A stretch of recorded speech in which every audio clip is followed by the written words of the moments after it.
Hey everyone, Meet Kevin here. Welcome to, now podcast episode number 3 of the Meet Kevin show. And I am so excited because finally we get to speak with Dave Lee on investing. And what I'm so jazzed about is I finally get to talk to Dave, and maybe he can teach me how to stop running my mind at a million miles a second and screaming and yelling, because Dave, you just make me so relaxed, and I'm so excited for this conversation. And you're so smart. You've got such good content on your channel. Dave, I'm going to bring you on right now. Why don't you go ahead and introduce yourself? Yeah, Kevin, awesome, man. It's great meeting you and chatting. I love your channel as well. I'm Dave. I run a YouTube channel called Dave Lee on Investing. I have a Twitter account at HeyDave7. And I talk mostly about investing, but my background is kind of diverse. I did 10 years in my 20s with nonprofit work and traveling the world, kind of seeing a completely different angle side of things. And then in my 30s, I started an app company. So I was really into the iPhone. And when the App Store was announced, I wanted to create an app, and that app grew into a company. And it eventually led to us getting into some real estate and then looking for better investments. And we got into Tesla in 2012. And it was such an amazing opportunity, we felt at that time. And so we just went all in. So we basically took all of our company money, savings, and we stuck it all in. And ever since then, I've been just kind of tracking my investments, and it's going through the ups and downs. But I've been writing a lot of my insights or my story online at a forum called TeslaMotorsClub.com. And then more recently started my YouTube channel about a year ago to kind of share just what I'm going through. So it's kind of my journey. I kind of have developed a kind of a unique investment philosophy over the years. It's non-traditional. I don't like to kind of use what's already mainstream or out there. So I've kind of tried to rethink investing from the ground up and say, hey, how can we do investing if we didn't know anything? How can we start fresh? And so that's kind of my approach. So what you're saying is everything into the S&P 500.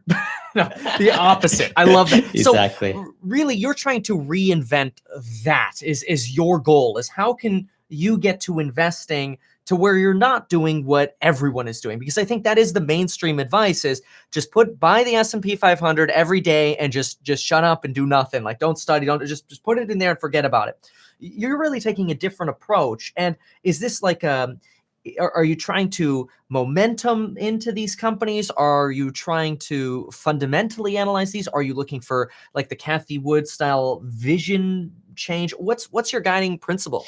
Yeah. So, there's some background to this. So I got into investing not necessarily for the financial kind of personal gain, but in my 20s, my passion was kind of the underprivileged, poverty, not just in the US, but in other countries. And I spent just half of my 20s actually overseas. And it really made a big impact.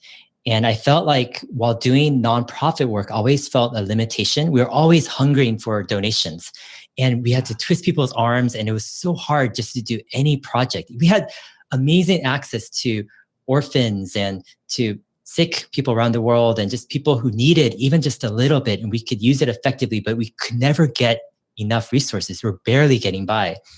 And so in my early 30s, after I got married, I said, hey, I think I want to look into investing as a way to fix this situation where we can bring more resources to connect and really change what's out there in the world. And so I said, in order to do that, I don't have anything. I was living off of, I was living off of $20-something thousand a year in inner city LA.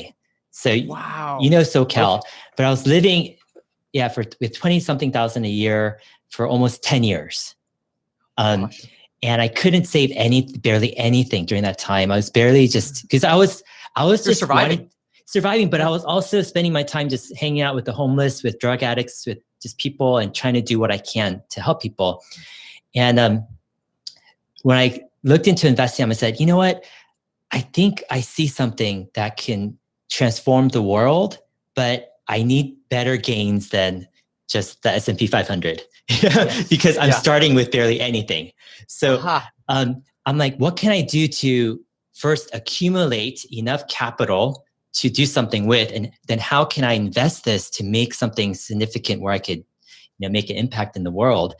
And so that's when I came up with this idea or this insight, and I called it green pastures.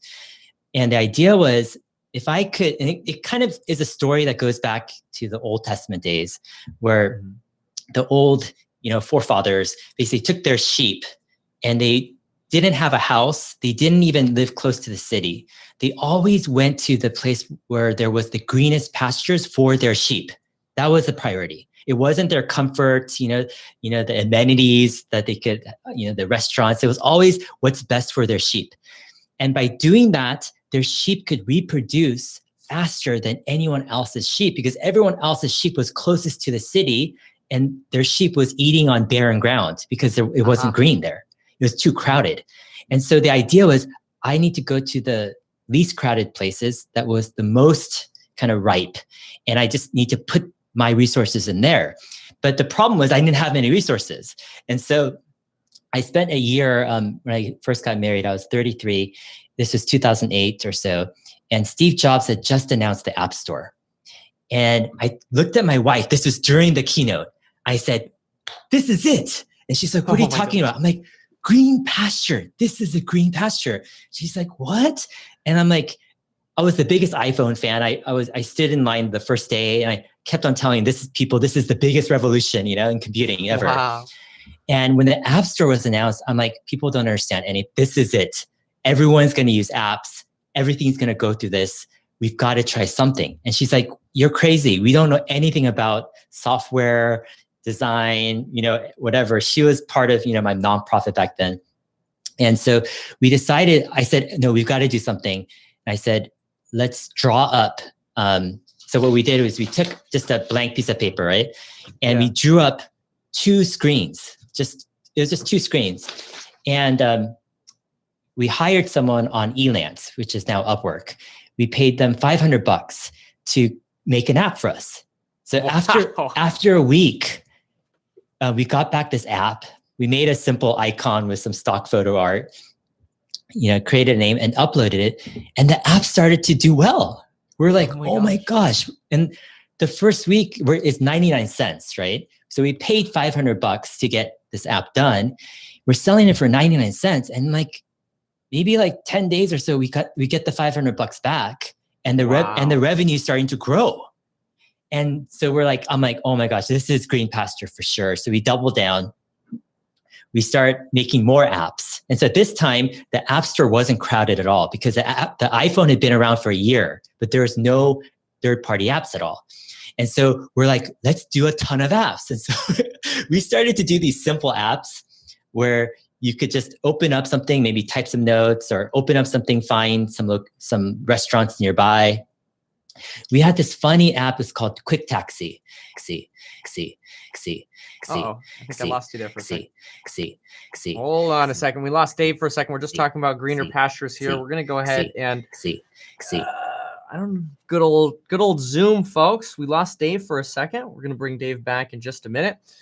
So actually very interesting, because what's going to happen is we are going to lead into talking about GameStop and investing into investing theses. We're going to talk about 100x companies. We're going to talk about investing in, not only the current bull market that's going on, but we'll talk about Tesla. And so I think Dave's argument, while we wait for Dave to circle back here, is what I think is so wonderful is the ability to really look at, hey, where are people not investing? And I love this about Dave's story so far, is that right now it does seem like when it comes to GameStop and when it comes to AMC, it's like we are all there. Now, one of the theses that I have is, okay, well, you want to be there as long as we're still growing to peak media, right? If you saw the Galley interview earlier, or me and other times talking today, if we want to be in this, let me do this. Hold on one second. If we want to be in these next massive sort of 10x opportunities. Following Dave's story here of thinking, okay, where is the future going to be? So exciting. I'm curious to see, because I remember those days of the App Store and starting with really, there are no apps. I think the first app I ever had was Evernote. And it's hilarious because it's true. The first year, you think back to the time of no App Store. Really, really absolutely incredible. And I think this sets up for a wonderful thesis for where we're going with discussing investing. And I'm very curious to see Dave's opinions on not only Robinhood, but GameStop. What's going on with all the shenanigans, and what's up? What do we think about the suits versus the people? Everything. So we've got Dave back. Dave, I was just telling everyone that I love your analysis of the green pastures and really how that gave investing into the crowded or uncrowded space, either by working in that space or by investing your money into it once you have money, really was able to get you started. And so you saw an opportunity in apps where nobody else really was yet. And all of a sudden, you double, triple down on it. Tell us a little more. Yeah. So what happened was, now I lost you. Okay. Yeah. There okay. we go. So yeah, there you go. So what happened was, so we doubled down on these apps, and we left off on, we had an app called Quick Taxi. Yes. And it was a simple app. You open up the app and it shows you the nearest taxis nearby you. And it was just using simple like Google APIs and stuff, or the nearest taxi companies. And it ended up being like a top 5 app in the entire UK app store, right? This was like before Uber. And by the Christmas of 2008, we had 5 apps in the top 5 in their category in the app store. So like God. Health and fitness, utilities, productivity, etc. And by that time, we had hired 2 full-time developers. And we were thinking like our company was going to the moon, by then. And what ended up happening was the flood came in.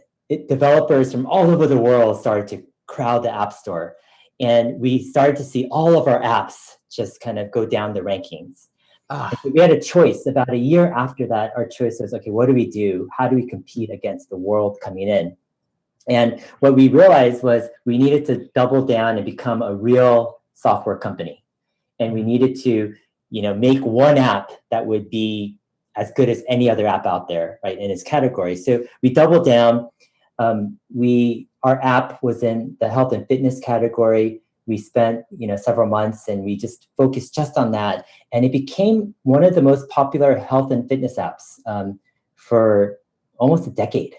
Wow. Yeah, so it was just an awesome time. But what ended up happening was from the revenue from that company, we started to look for other investment opportunities.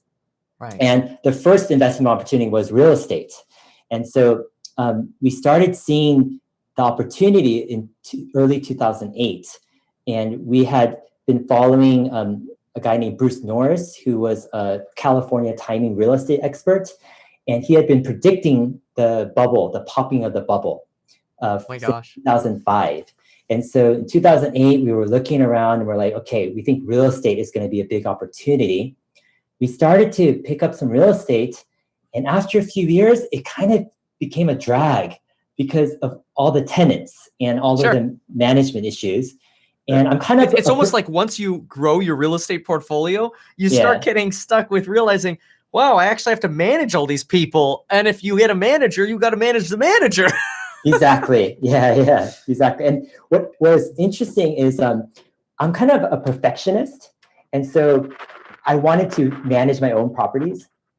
And I didn't like the tension between the landlord and the tenant that some people had. Not everyone had that, because I wanted really to make it the most awesome experience possible. But occasionally there was some tension, and I just didn't feel like I wanted to do that. So I said, I'd rather just focus on business, and I'd rather just go into other investment opportunities. And that led to Tesla for you. Yeah. And so we started to have a bank account that started to grow. And my wife is like, let's get some interest on this bank account. And I told her, no interest. We're sticking it in 0%, savings. And she's like, you're crazy, right? I'm like, no, it's because if I put it into an interest-bearing account, I'm going to be demotivated to find an amazing investment. And what I need for this capital is I need to grow it exponentially. I need to find a way to get investments where they could double and 10x, over a reasonable amount of time. And I said, I'm going to keep on looking. And so year after year, we spent about 2 years looking. And in 2012, I told my wife, I think I found something interesting. And this was Tesla with Elon Musk. Which is crazy because for the longest time, Tesla was like, I mean, I remember I remember having conversations with my family, like this is a $20, $30 stock or whatever, way back then. It's like, yeah, but EV cars, is anybody going to care? What did you see in Tesla back then? We weren't even close to thinking about autonomous vehicles. We weren't thinking about battery technology then. What made you in 2012, basically almost the bottom of the real estate market, thinking about Tesla? Yeah, so I follow this news of, it was kind of a precursor to Reddit. And Reddit came out of this incubator called Y Combinator in Silicon Valley, and they run a Reddit-style board called Hacker News. It's called news.ycombinator.com, and it's where a lot of just programmers, software developers, and people join in to do a Reddit-style kind of news discussion on technology. And in 2012, Elon Musk was starting to pop up frequently in this board as a topic, not himself, but just people were talking about him in a really respectful way. And they were really excited about Tesla and SpaceX. And I started to watch his interviews, and I started to immediately get fascinated by how he thought about business, technology, electric cars. And I ended up spending about 6 months where I kind of pushed aside my company and I started to watch and read every single interview I could find from Elon Musk. It was to the point where I exhausted Google, I exhausted YouTube, I exhausted podcasts. I started to do these crazy searches on Google for obscure Elon Musk interviews from like 10, 15 years prior. I would just like stay up late at night thinking of obscure, Google searches in parentheses, right? To find those extra Elon Musk interviews. You turned into an Elon Musk stalker before Elon was cool. Exactly. It was crazy. My wife was like, what are you doing all day? Just like talking worshiping about Elon. Exactly. Hello. So I bought my first shares in the summer of 2012. And it's a funny story because, I emailed my wife after the purchase because I said, hey, I spent $10,000, bought some Tesla shares. And she's like, okay, fine, whatever.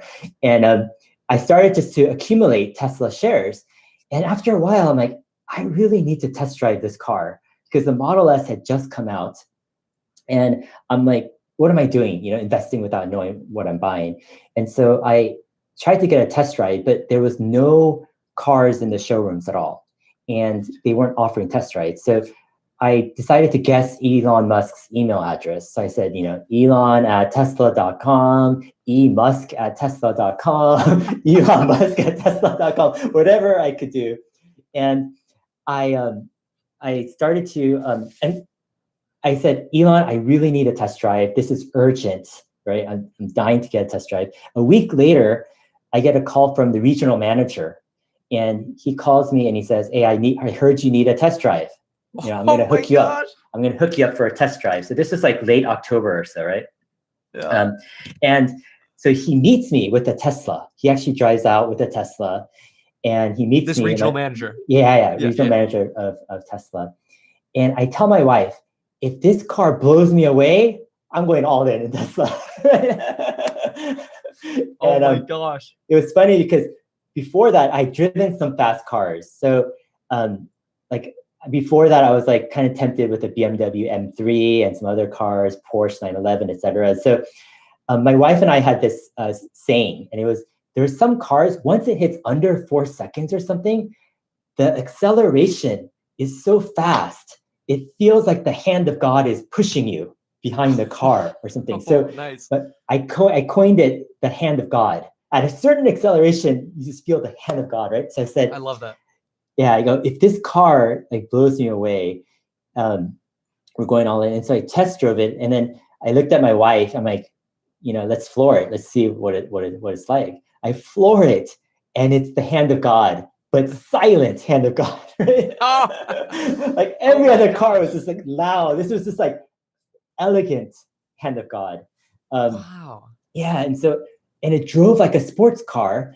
And I'm like, oh my gosh, if they could just shrink this car and cut the price, in half, they're going to take over the world. It dawned on me. I'm like, this is the iPhone over again, Wow. And that is cool. Yeah, so I went home and we started to over the next probably month or so, we started just to liquidate all of our business savings, put it into the stock, and by the end of 2012 or so, we ran out of our savings. And we had some money set aside for kind of a down payment on a house. But we also had some real estate that was income producing. So our income producing real estate was kind of our cushion. So it covered most of our living expenses. We also had our business with employees that was also generating income. So this was kind of like an extra, money that we could take some risks with. We were okay. Another piggy bank. Yeah. We were okay if it went to zero. But I had a good feeling that it was going to go pretty high. So what's interesting is, so I mean, you really come across then as somebody who, when you see something, you almost go all in on it. When you saw the App Store, because I had the iPhone 1, and it's so weird because I remember the time of there not being an App Store. I mean, you had Safari, calculator, clock, you had like 8 default apps, and that was it. There was no second page because there were no apps. There was nothing else. Like settings was one of the apps everybody kept on the homepage, because that's it. Because you couldn't even remove them. But when the App Store came out, I remember downloading Monkey Ball and Evernote. Those were like the first 2 big trending apps of the time. And it's so interesting to see that you went all in essentially on this App Store by going from somebody who had nothing. You're struggling poverty in more than poverty potentially in the parts of LA where you were surviving. Yeah. And you went from, okay, we need to do something. We got to add value to the next big thing. You find Apple as the next big thing. You go all in on that, building a company around it. Then you find the next big thing 4 years later in Tesla, and you're like, we'll go all in on this, and we don't even have to have employees. How many employees do you have now? Our company's about 7. Yeah, it's about 7 people. We've always kind of kept it relatively small over the years. I mean, that's awesome. It keeps life simple. Yeah, that's exactly. Right. Yeah. Definitely. Oh, that's it. So then, what's the next big thing? And let's talk a little bit about building wealth, because a lot of people right now are able to build at least paper wealth, a lot of it with GameStop. So where do you come in on this? Because as somebody who, as you've just defined, goes all in on something, could you ever see yourself going all in on what's happening with GameStop here? What's if not, what's stopping you from it? And share some of those thoughts on that. Yeah, so GameStop to me, like I'm not per se the biggest short-term bettor. Like I do play around with options and trading occasionally, but my bread and butter is kind of the long-term. I call it a generational company. And my goal in investing is to do a 10x with my portfolio within 5 to 10 years. So every 5 or 10 years, I want to 10x my portfolio. People want to double their portfolio in 5 years is usually the goal. Exactly. Like I'm pretty sure Kathy Wood at ARK is like, we just want to double every 5. You're saying 10x, which is, 2.5 to 5 times as much as what a Kathy's targeting. Yeah, exactly. So, I mean, this is where I personally have just thrown out and kind of blown up the traditional investing model, where it's like, they're happy with 7-8% gains or 10% gains, but I like to use the power of 72. So the 72 is like the magic number where you can add up all your yearly gains percent-wise to find out when your money's going to double. So for example, if you make 7% for 10 years, right, every year, then you're going to double your money in 10 years. If you make, let's say, 36% or so around there, in 2 years, you'll double your money. But if you work it out, or if you can double your money, not in 10 years, but for every 2 or 3 years, and if you can do that for 30 years, like, it's just mind blowing, right? The difference. And so that was kind of my my whole approach. And with Tesla, I felt like it could do a 10x within the first 10 years. And I thought that if they did the Model 3 successfully, I could do another 10x. But what ended up happening was Tesla stock price was so depressed when I bought it because of the short selling. And it's gone up so much, a lot because of the market and Fed printing and all the stuff, where I've been able to see 100x on my Tesla investment in 8 years. Right. But if you were to look at the traditional investing model that's shooting for 8% or whatever market gains, that's going to take forever. You know, how are you going to get 100x on your investment? Yeah. You know, it's so great you say that. I at the end of last year, I was talking to some accountants about maybe doing a defined benefit plan where I could take my wife and my payroll. You know, we could take 500K and we could invest that into a defined benefit plan, and I would get a tax deduction for doing that. And, you know, that sounded really nice because I pay 55% in income taxes out here. It sucks, right? Yeah, so exactly. Here I was thinking about this defined benefit plan, and the money managers for that, they're like, okay, so our goal is to make sure we only grow this by about 5% a year because we don't want to grow too much because then we hit these IRS limits. And I'm like, y'all have lost your minds. I will pay the taxes and go find a real opportunity because this is bogus. So I like your thesis much more. So that begs the question. Are you like, if you do portfolios, are you looking at picking top 5 companies? Are you doing top 10 or are you down to top 1 or 2? Like, how are you investing? Yeah. So, okay, here's the framework. What's interesting is I think like your approach to some of your thoughts with investing, actually, I think we actually resonate in different levels. So here's the approach is there's a value to safety and diversity, and there's a value to preserve your money. But I think that goes against a lot of the power of investing, where you can see exponential gains. So I separate them two completely. I say, okay, I have a basket of preservation. And this preservation pile is income focused. For me, it's real estate. I'm a big believer in the long-term kind of trajectory of real estate and the income producing power of it. So I say, hey, I have a basket of real estate. This is going to cover my living expenses. Nice. And it's like a safety pile. And if my other basket of more kind of concentrated investments fail, I'm fine. I'll still have this. And, you know, it's kind of the retirement basket, right? But with my other basket of assets, I don't feel like my lifestyle, like I don't feel like I want a lifestyle that I need to have this other basket. Like I'm fine living in a simple house. I'm fine just, you know, with my simple clothes, whatever. So this other basket of investments, it's for big goals. This is like, I want to do huge things with this other basket that's beyond just about me. And in order to do that, I wanted the max potential of what investing can be. And so because of that, I'm not trying to preserve it. What I'm trying to do is I'm trying to put it into something that I think is going to just, you know, outpace and blow away anyone's expectations. So the way I found kind of like how to find that is I look to innovation. I think innovation is the key. The companies that are innovating the most, writing the new ways of technology, disrupting industries, creating fantastic products, these are the companies that are going to be able to produce the most gains. And so when I look at innovative companies, I'm looking for the top 0.1% of most innovative companies. I'm not looking for the top 10% or 20%. I'm looking for the diamond in the haystack. I'm looking for the best of the best, right? And I'm willing to go through hundreds of companies until I find that best of the best. And what is the best of the best? there's a couple things. One, they need to have a far superior product than any other company in their category. It can't even be close. Like, imagine if Tesla's cars were like as barely better than a Chevy Bolt.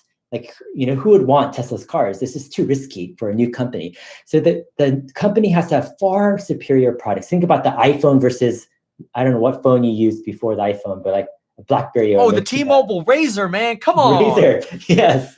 Think about Do you know the technology that was in the Razr is pretty much the same as all the other crap? Exactly. No. And that's the thing. The most disruptive companies, they have by far the most superior products. It's not even close. Just that, you don't even look back. Exactly. They have also the ability to defend that superiority over time. So over 5 or 10 years, 20 years, they can defend, right, that product superiority. And so that's what I'm looking for. And then the other thing I'm looking for is I want companies that are addressing a huge market, right? Billions, if not trillion-dollar markets. And I want these companies to have world-class execution, meaning I want them to be able to go head-to-head with Google, Apple, Amazon, the best of the best, and beat them out. Meaning the way they think, the strategy, how they operate, like they're the best of the best. And the last category is that they have a clear path to a 10x valuation within 5 to 10 years. So I want to see a trajectory where it's pretty clear that they could do a 10x within 5 to 10 years. And the great thing about Tesla is that was within Elon Musk's CEO compensation plan back then. In 2012, he had a CEO compensation plan. And in the plan, it said, if Elon Musk takes Tesla from $3.5 billion market cap to $40 billion market cap, here's what Elon Musk is going to gain in stock options. And it was all laid out. It was a 10x, plan. And then Tesla did it again in 2018, when Tesla's market cap was about $50 billion or so. Tesla released this 2018 Elon Musk CEO compensation plan. And they said, hey, if Elon Musk takes our market cap, our valuation from 50 or 60 billion to $650 billion by 2028, so in 10 years, Elon Musk is going to get all of these incentives, these stock options. Oh my God. And so Tesla was broadcasting, Elon was broadcasting the entire plan. He was saying, here's the 10x plan, and it was a clear plan. And they did it twice. It was 100x, right? And it was broadcasted by one of the greatest entrepreneurs in our generation. And it's amazing what, that type of opportunity can do. I mean, that's so wonderful. So, I mean, like into the nitty gritty of it then, how many stocks do you hold? How many different companies? So so in my stock portfolio, I have probably over 95%, if not higher, Tesla. So it's majority Tesla. We spread it out over various brokerages and various accounts, et cetera. And then I do have another portfolio that is spread out, maybe about 15 to 20 companies that I'm doing more exploratory positions. My top 2 positions are Lemonade and Square in that exploratory kind of group. But I'm not anxious to just spread out my investments to 20 or 30 kind of companies I don't really know well. I really want to find that generational breakout company. Like I want to look back, for example, and say, hey, I got in on Apple or Amazon or Tesla, right? I want that, generational opportunity. So that's what I kind of look for. I mean, that's awesome. That is such a great, thesis on really getting to that 100x company and finding that. I mean, other than Square or Lemonade, are there other sort of needles in that haystack you're looking at right now? Like, what are some of these other ones you're exploring? Yeah, I mean, like I'm always researching. So one of my kind of big activities is I'm always looking through the SEC filings. So the S1s, the quarterly reports, the annual reports. And if someone's talking about something, I get tips from people. They go, look into this company. I'll just go straight to the company website, read through their reports to see if it has potential. I'll start to take a small position if I think it has potential. I'm starting to look into different industries like graphene for batteries, and also DeFi, decentralized finance. Right. Next week I'm interviewing some people. But there are some opportunities in the private equity space. So there's some private companies that aren't public that I think are great opportunities. I think they're generational opportunities. and I'm looking into those. So there, one is SpaceX. I think Yes. people underestimate what SpaceX is doing, and they don't. What SpaceX also has is they have Starlink, which is their internet provider. constellation, right? A satellite constellation for internet. And Elon Musk has said that he plans for half of the world's backbone long haul data. So the data that traverses the whole world, over half of that data is going to go through Starlink. That's what Elon Musk is saying. I think Starlink is actually $1 trillion opportunity in 10 years, within 10 years. And I think people underestimate what Elon Musk is doing with that. Another company I think is underestimated is Stripe. So there's a lot of companies in the finance space that are doing some great things. And I hold some of those companies, but Stripe, in my opinion, is a notch above. They're in what I call a generational company where they've got founders that are so dedicated to the mission, who think long-term, but execute. They know how to manage engineers in a way where they give super ambitious goals and they reach those goals. And so like Stripe, for example, they started out with APIs where any developer can add payments to any website, subscription payments, whatever. They started to branch off to this analytics platform where you can, if you have an online business, you could see all of your operations, kind of your income and outflow, and you could see how to optimize stuff. And they're doing APIs where you can set up an entire bank.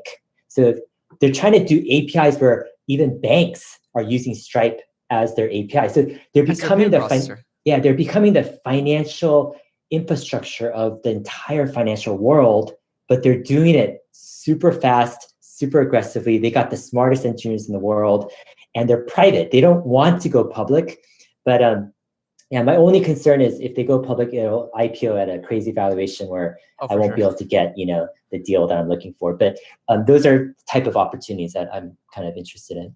So, I mean, but how do you come upon Stripe? I mean, like, I know you can incorporate this into so many different apps and that, but I mean, it seems like you've got this endless competition in the finance space. I mean, you yourself mentioned Square as a small position of yours. Obviously, there's PayPal, and then what if this all shifts on over to stable coins, right? And then is a private company like Paxos or Paxos, whatever, going to be more of a backbone because, or more of an investment because they're working stable coins and they're looking at clearing stock transactions using stable coins and blockchain rather than the crap we go through today with like Robinhood, right? Like why Stripe over something like the blockchain backed? Yeah, I think blockchain and DeFi are great. I mean, the stuff I'm super interested in, and I'm totally wanting to find a great opportunity there too. But with Stripe, here's how I analyze kind of companies in an industry. Let's say a company has a similar product. So let's say Stripe has an API for payments and subscriptions. Let's say PayPal has an API. And let's say Square has an API, and let's say there's a bunch of others who have similar APIs. I want to see which company has the far superior product. And I want to see which product the developers love and why they love that product. And as a developer myself, and as a person who's in that software field, I kind of talk with developers and I'm in the conversation. And most of the in-the-know developers, anything but Stripe doesn't even make sense. Like Stripe is the only one. It's the only API the only company that really matters in the financial space for developers. And the reason is they just do it so much better. Like their APIs are so much better. Their offerings, if you want a subscription service, okay, hypothetically, let's say you want a membership community for your channel and you want to do it by yourself. You hire a developer and you want to charge $5 per month for subscriptions. Right. A developer can just, with several lines of code, tap into Stripe API, set up an entire membership program system where people put in their credit card info, subscribe, but then it can manage all of the backend. So if there's canceled, let's say expired, dates, credit cards, it could email them, if a person wants to cancel a subscription, it does it automatically. You don't have to do anything. Like Stripe will take care of the entire backend system for you, and you'll do it in a way where your developer doesn't have to lift a finger, just puts in several stuff. And Stripe is doing this not just with payments and subscriptions, but if you want to start a new Delaware C Corp, you go to Stripe. They have a program called Atlas. You go in, they will set up the entire C Corp for you, and they will help you. They will actually make everything super simple. And this has never been done before at the scale that Stripe is doing. Other companies, they're scared of doing it. It's so complicated. How do you scale C Corp, incorporation and taxes and all this stuff? But Stripe, they're willing to hit the most ambitious products or problems. And they're in a league of their own, I think.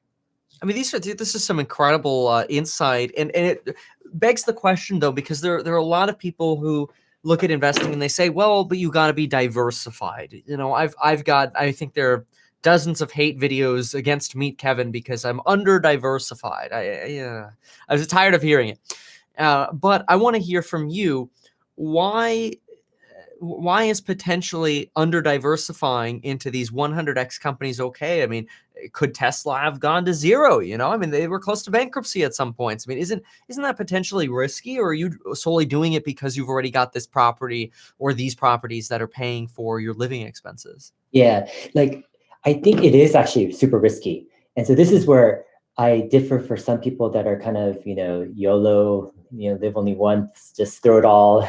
I actually think I'm actually in some ways risk adverse in a lot of ways, because I don't want to put my wife and my kids' livelihoods and security at stake, or stability, right? And there are certain things where I value that very highly. And I don't want to take crazy risks. But when you look at my actions, they are kind of crazy in some ways. But but when I look at it from a different perspective, with these two baskets, they aren't crazy, because my kind of more riskier investments can go to zero, and yet I could still, survive and be okay. The other thing is, which is interesting, is I learned to live so, I guess, meagerly or humbly. For 10 years, I was renting a room on Crenshaw Boulevard and the 10 freeway, which is kind of inner city in LA. Gosh, I was renting a room for $350 a month with a shared bathroom on a second floor. And it was pretty filthy. My wife just reminded me the other day of the story. I told her, I woke up one morning, brushed my teeth, and I put my toothbrush, right before I put it in my mouth, I looked at the toothbrush and there was a cockroach on my toothbrush. Oh my gosh. Right as I was about to put it in my mouth. Oh my gosh. And yikes, okay. For 10 years of this type of living, I actually appreciated it. I loved it.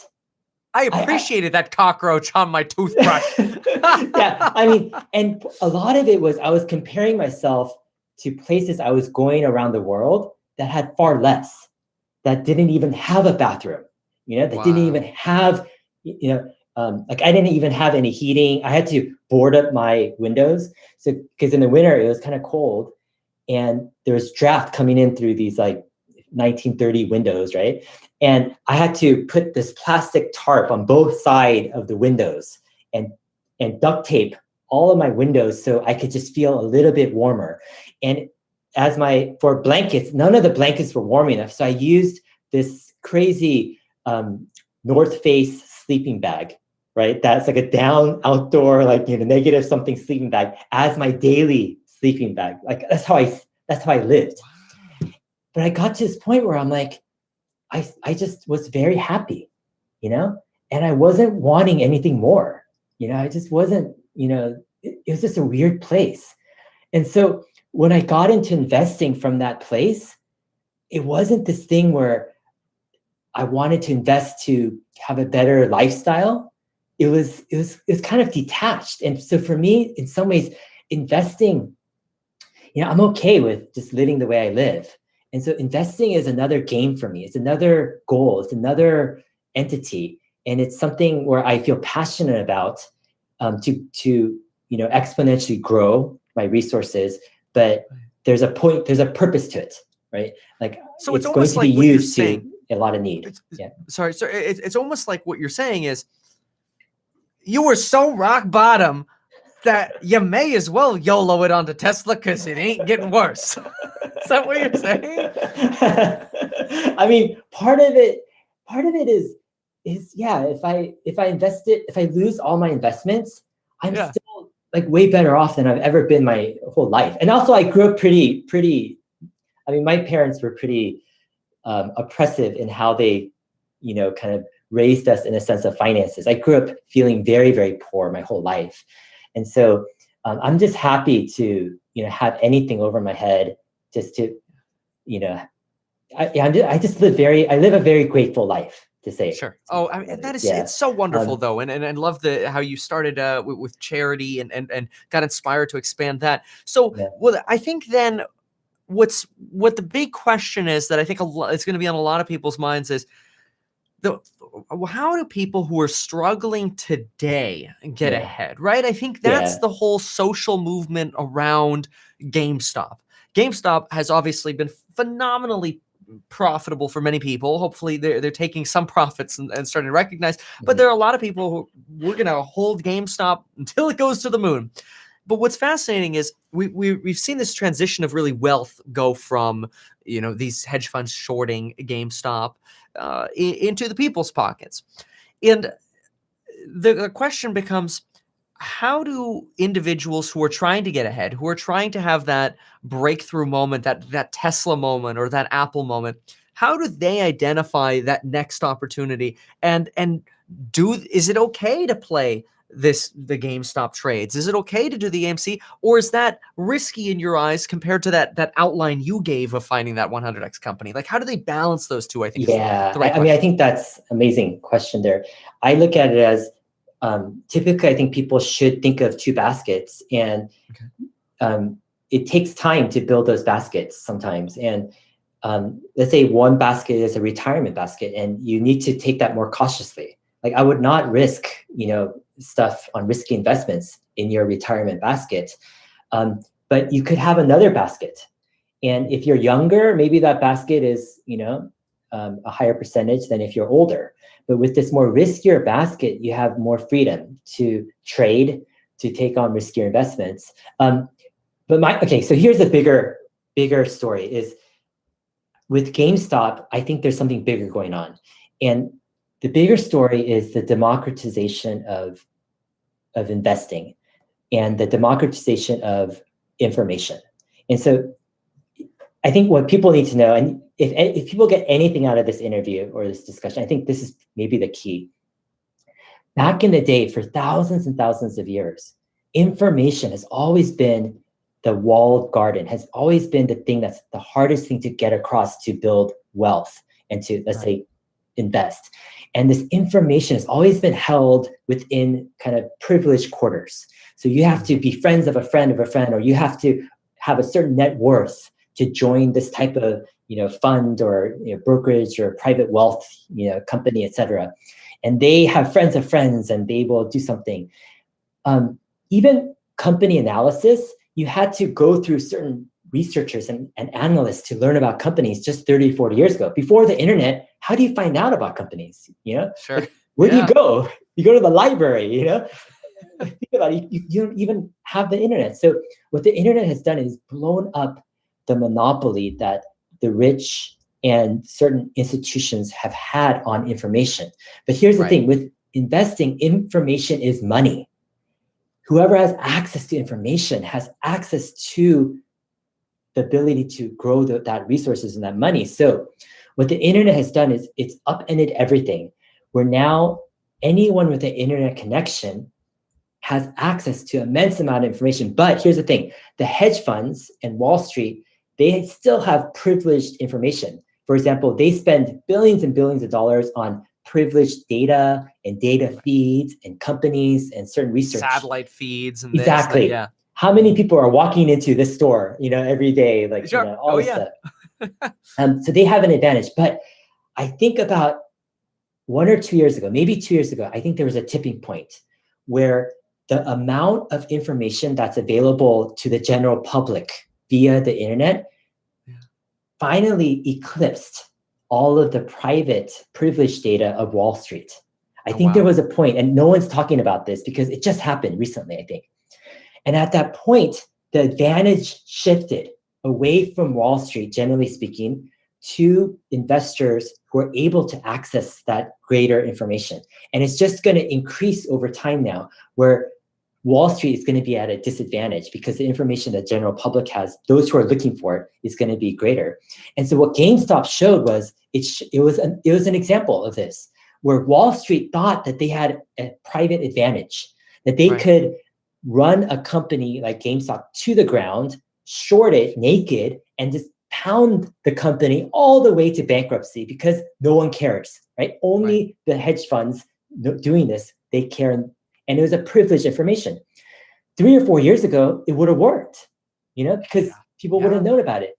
But after this tipping point a couple of years ago, it's people know about it now. They're like, look at this, all these hedge funds are ganging up on this company, and we think this company has a chance of doing a lot better.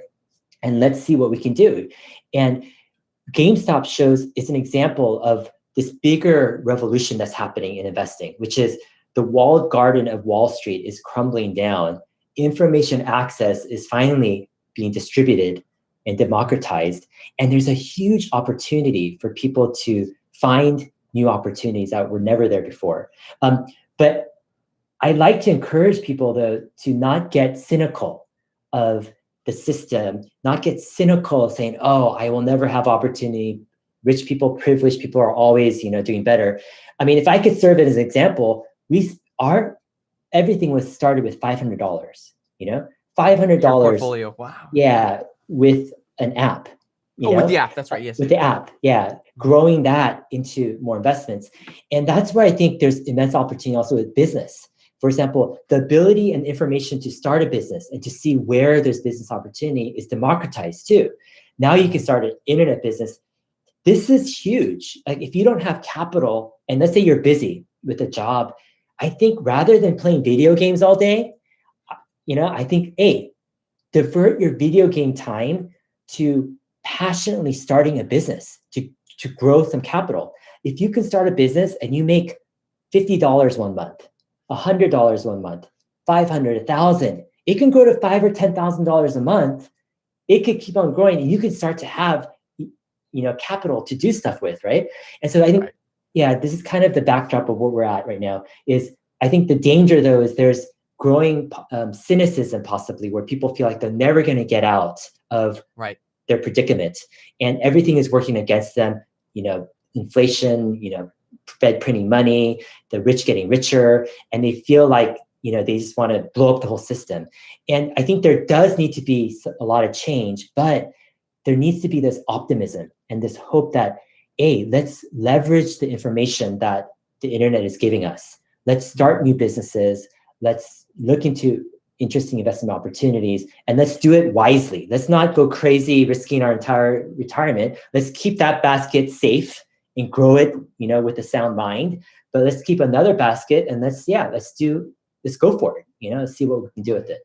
Yeah. I mean, I think that's really interesting, because what you're describing is you've described the story of how, look, if you don't have something, the first thing that you should do is get out there and actually put your wealth together, like get some assets, and then take those assets and then leverage those, not necessarily debt wise, but get those via investing to the next level, whether that's utilizing a stock like Tesla, or maybe investing in real estate and finding a good deal in real estate and building your wealth there. And then you can really continue to repeat the process where you're taking the information that maybe other people aren't even looking at. You're looking for these opportunities, and you're going to go provide value or invest in that idea and just ride it.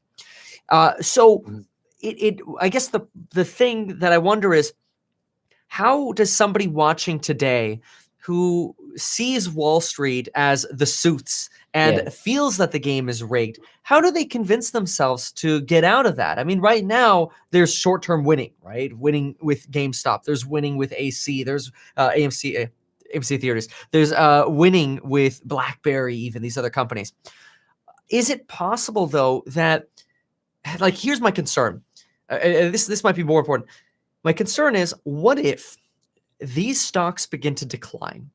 And now what happens is people who were briefly winning take their previous cynicism, their Robinhood and the suit cynicism, now the lost cynicism. How do we ever get people broken out of the thought that they can get ahead, right? So, like, Yeah. what's the most important thing you would say that people do right now? What's something actionable they can do to really break out and maybe get out of that cynicism mode? Yeah. I mean, I think cynicism is the killer. I mean, Yeah. with cynicism, it demotivates you. You're not going to have goals. You're going to have excuses. Like, you're just going to think of excuse after excuse, right? Of why I'm not doing, what I should be doing. And I think I agree with the risk of GameStop and other stocks, and other things. Like, things go up, things go down. The market is big, and it will correct and it adjusts over time. And if someone tells you that they know 100% how GameStop is going to end up, that's not true. No one knows exactly what's going to happen. The market is continuously adjusting. I think what I like to point people to is, hey, if you're in a situation where you're building wealth first, or building assets, I like hustle. Like, for example, I like your example of getting into real estate, young, and going for it, working your butt off, doing things that people like don't think you can do, and there's this thing where it's just, if you don't go for it and you don't have that drive, then you're not going to have the fruit of, what you attain. And so in some ways, like, I think people need to, throw away their cynicism in a way. And first off, also, I think, don't count on the government saving you, or, some new law coming to save you, or things changing, but say, okay, I've got my time, and my time is my most precious asset right now. No one can take away my time. And I might not have that much time. I might just have an hour or two late at night after my kids have fallen asleep. And I might have a ton of credit card debt. I might have student loan debt. I might be behind my electric bill and my house payment, right? Mm. But not to fall into this hopeless cynicism view, but to say, okay, what can I do to hustle my way out of this? What can I do to provide value, right? To increase my income? What can I do to make a few extra bucks on the side? And never lose hope, because like, there's opportunity. There's always opportunity out there. And I think, and that's the thing, my example of kind of the app store, spending $500, to create an app and building it. Or, for example, your example of starting out with real estate, or other people's example, like, there's always a starting point. And that starting point oftentimes is the hardest place, because you don't see the fruit yet. You don't see the result yet. So it's like, you're the most kind of unsure, and it's the biggest struggle there. But that's where I think the most opportunity, and that's where the war is, the struggle. And it's a struggle of faith in a way. It's a struggle of belief. Do you believe that there is opportunity? And do you believe that you've got the hustle and the determination to go after it, right? Even if all your friends and everyone in the world thinks that it's the wrong idea, like, will you still go after it? And I think that's one of the things that, I think is missing in today's conversations. Yeah, I wonder if, like, I mean, I know there are people that watching this right now are thinking, hey, look, I want to hustle. I want to go out there and make money, but I've failed. I've tried again and I can't do it. Or, I don't have the time to do it. I know you mentioned, a couple hours here or there. I mean, I've had ideas before where I've mentioned to members who watch the channel, hey, get a 3D camera, go do 360 virtual tours of real estate. There's plenty of markets for that. Exactly. And then it's almost like the first things that I get from the people who have the hardest time getting started are, well, who's going to hire me? Well, what if they don't like the product? Well, what if I get sued? Well, what if I need an LLC? And it's like all of these things become so overwhelming that they actually convince themselves that, no, I don't have a guarantee on all the answers. It's not for me. And part of me sees that same person potentially saying, GameStop just went to the moon. It's going to go to the moon again. That looks like a guarantee. And I'm going to jump right into GameStop. Is it possible that that same person who's afraid to start that business is potentially willing to go to the moon with GameStop because it recently has? Yeah, definitely. So, okay, I'm going to take this on another angle, which is interesting. If a person grows up their whole life in a education system that's telling them what to do. Do this next, do this next. Do this step next, by exactly. step. And then they're left in a place where no one's telling them what to do anymore. Right. Every moment, every 5 minutes, you can't even go to the bathroom, right? Without raising your hand and going to the bathroom. 18 years of this. And I think there's a bigger problem at hand, which is this cultural kind of thing where compliance is valued so highly, where people just want a job and be told what to do rather than striking it out on their own. Like, for example, you gave the real estate virtual tour idea, right? Like, another idea is, hey, you can, if you know anything about photography, even if you don't, you can pick up some books, watch some videos, pick up a cheap used, $100, DSLR, and post on Craigslist. You're doing family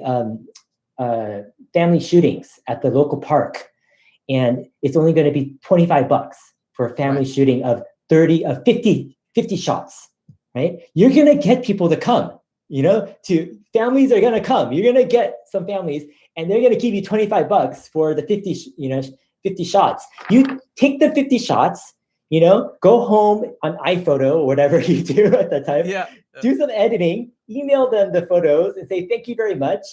And you're going to get probably at least 5 or 10 people, I don't know. And if you do a good job and your heart's in it, like you're really passionate about it, word's going to spread. And that's opportunity, but nobody is going to tell you to do that. We're not in elementary school anymore. We're not in junior high school where the teacher's saying, you need to do this, you can't do this. And that's part of the problem. It's some of these opportunities are so obvious or are plentiful. I think that's the point. Yeah. The green pastures are there, but people let their kind of past habits and their cynicism, but also their kind of priority to just comply and to be so passive, they let that blind them where they can't see the opportunities anymore. But once you break out of that, the opportunities are endless, as long as you've got the hustle. I'm not saying you can make $1,000 in a day the first day you do it. You might only make 20 or $30, but think about it. Yeah, take the DSLR, do some family photos. If no one bites at $25, lower it to $10. $10 for 50 family shots at the family park next to the lake. Right? You will get somebody. I guarantee it. And that's brilliant. I really like that, because what you're saying is, when you're starting out, you've got this luxury of essentially time. You've got time to figure out, where is there a void? Where is there a problem? And one of the things that I find that's so fun about, for example, even your investment into the App Store by creating apps or investing into Tesla, is you might not necessarily have all the answers, but you have the confidence that you're going to find the answers. Like, crap, how do I edit the pictures now? Well, I'll figure it out. Like, the next step becomes obvious.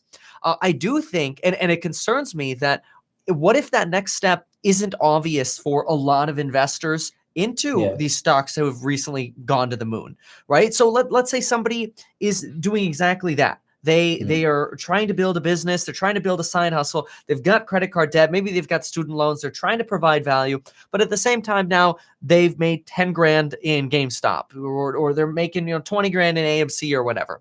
That's the quickest, fastest money they've ever made. But the next step isn't apparent. It's almost kind of like the entire Wall Street, and casting with a very broad brush here, but it's almost like the entire Wall Street bet community is watching right now. Just tell me what to do next. Which stock do I buy next? Okay, that one's next. Okay, buy. Okay, all right. What do I sell? And everybody's diamond hands. Like, it's simple instructions, right? Very simple instructions. I really do worry that what happens though, if people are making their own decisions, what if something catastrophic happens and those gains aren't there anymore? And then does that potentially reiterate, that's it, I didn't get my instructions? I don't know. How do you think that plays in? Yeah. No, I mean, I think once it goes back to the whole compliance thing, like we're waiting to be told what to do.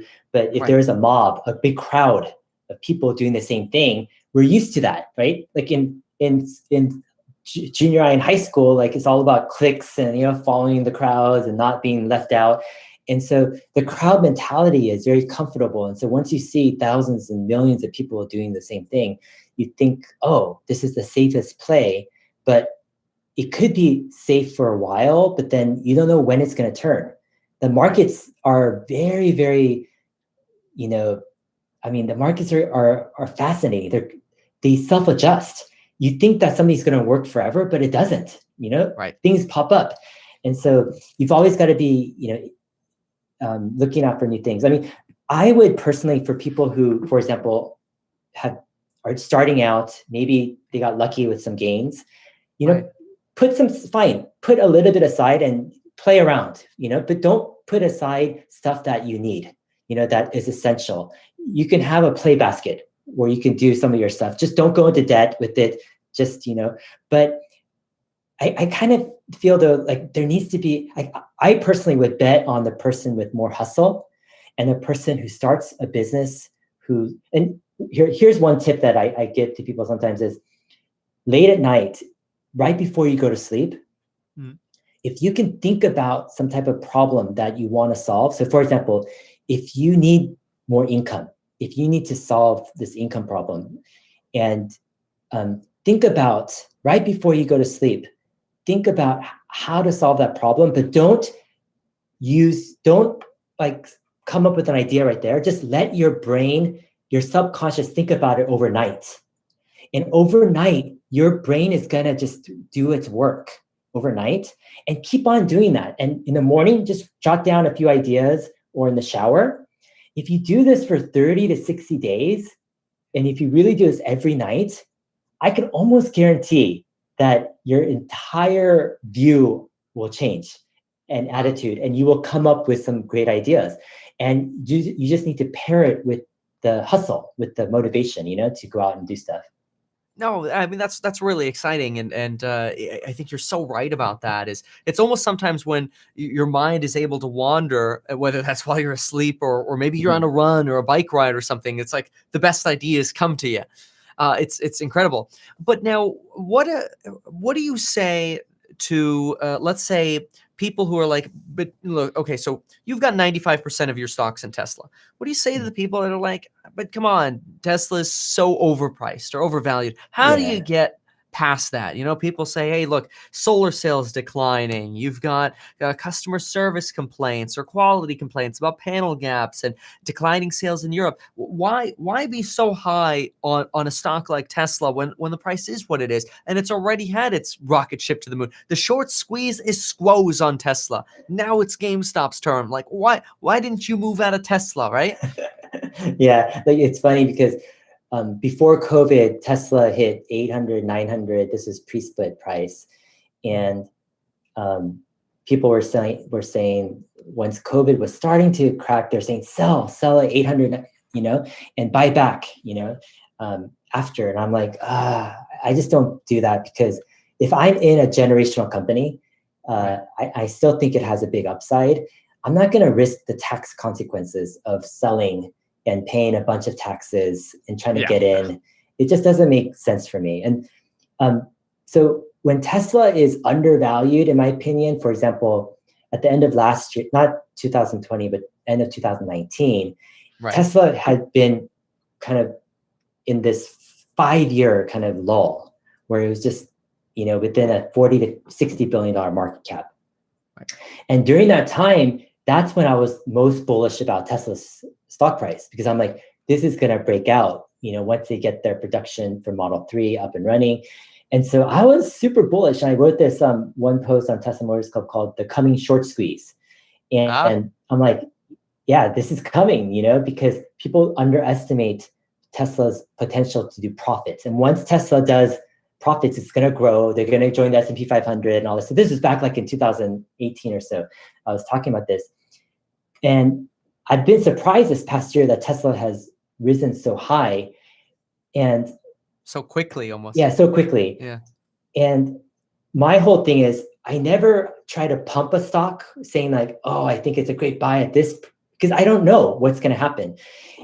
And so I kind of take it as I separate the stock price as one thing. Stock price can go up and down. Who knows? We can hit, market correction. Tesla can go down 30, 40%, 50%. Oh, yeah. I don't want to be the person that says, hey, you need to buy Tesla at this price and it goes down 50%, right? But I look at Tesla, the company, on this other side, and I say, okay, how is Tesla, the company, doing? And I think the biggest area is robotaxi and full self-driving that I think is going to be perhaps the biggest game changer for Tesla going forward the next 10 years.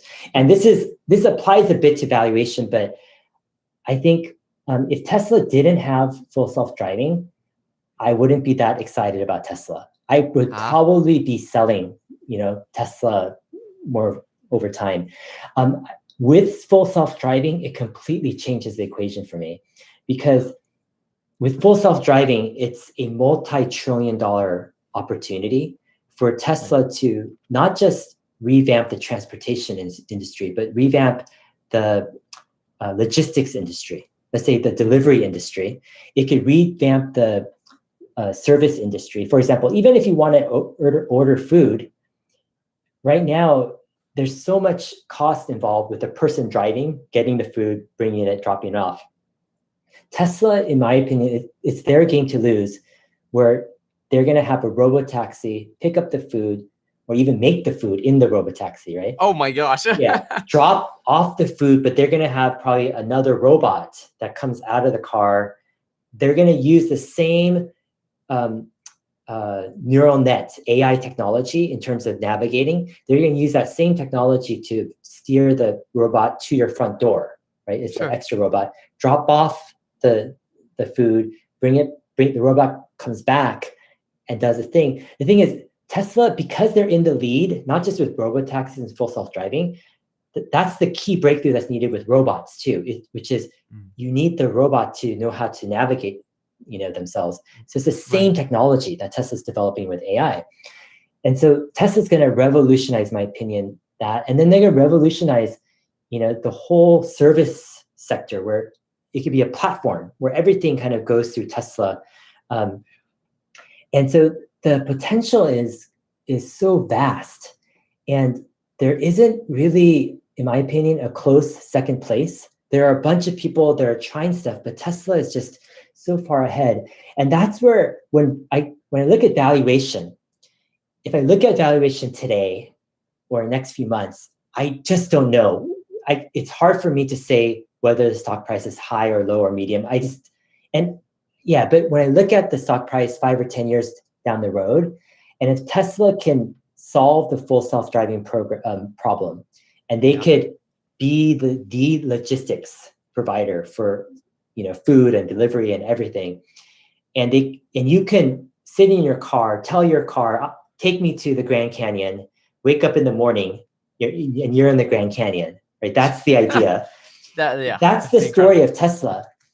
Then it's hard to bet against Tesla, that's the thing. I think that's incredible. Yeah, because really there are so many electric vehicle companies, but it's all about the autonomy.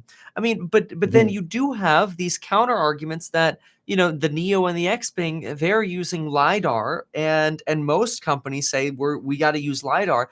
Elon seems to completely refuse to use it other than in prototype vehicles to sort of confirm what his neural net believes. Do you think Tesla's making a mistake here? Could this be the Achilles heel, or is Elon making the right choice? Yeah. So, it's fascinating, this whole LiDAR, debate, because a lot of companies are staking their whole autonomous driving plans on LiDAR. This to me is just more bullish for Tesla. And the reason is because... it makes you more bullish. Yes, makes me more bullish. Wow. Yeah. The reason is, number one, our entire transportation system is based upon human optical vision, meaning all the signs are placed in a certain position for you to see it. All the lines and everything. And so the entire way we drive a car all starts with these two eyes, right? And that's the genius of Tesla's driving system, which is they're just using the exact same thing, but putting the eyes on the windshield or on the side of the cars. So they're matching the transportation system. What LiDAR is doing is they're hacking the system, and they're doing a different approach where by using LiDAR, which is this complicated laser kind of mapping of the whole scenario, you get a much fuller picture of what's around. It's almost like a 3D picture through lasers of what's around. But the problem is LiDAR can't see through different things. For example, if it's snowy or foggy, raining a lot, the lasers can't go through different things. And LiDAR has this disadvantage where, for example, if the human eye sees something like a sign, but LiDAR sees a different picture than what you're seeing, it's going to drive differently than what you would normally drive. So it's almost creating its own rules because it's not using eyes anymore. It's using kind of, this more 3D system. And so the end result is LiDAR is not as reliable in as many situations because the human eye can actually pick up certain things that LiDAR can't in certain environments. And if you base it off of the human eye, you're basically going to drive as good, if not better than the human eye. Whereas LiDAR is like a mixed bag. In some places, another thing is with LiDAR is usually it's paired with maps. So they do this thing called high definition maps where they map out a city area and then they compare it to what the LiDAR is picking up. And so it's almost like this remote control car that's going on pre-prepared routes. Oh, is that kind of like when you do? So when I do 3D Matterport scans, it has LiDAR as a camera in it. And so that way, when my camera is spinning around, it's LiDARing the room. And then I get, one shot gets me all the pixels from here. And then I move the camera, it gets all the pixels from here, all the laser data.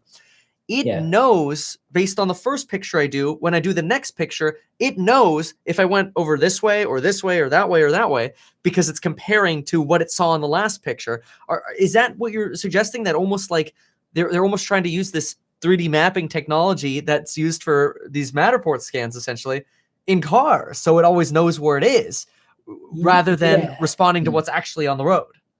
Yeah, I mean, basically, it is, I think, similar in some ways because with LiDAR, it's typically the advantage of LiDAR is you have a HD map or everything kind of pathed out, and everything in the map, and then LiDAR will confirm kind of everything around it, that the map is accurate and it's going the right way, and it will avoid different objects right within that. So it's it's similar, I think, in some ways to kind of the 3D Matterport looking around, but the disadvantage is like there isn't, like, in terms of how Elon is looking at it, he's like, LiDAR, there really isn't any advantage to human eyes. First, LiDAR is really expensive.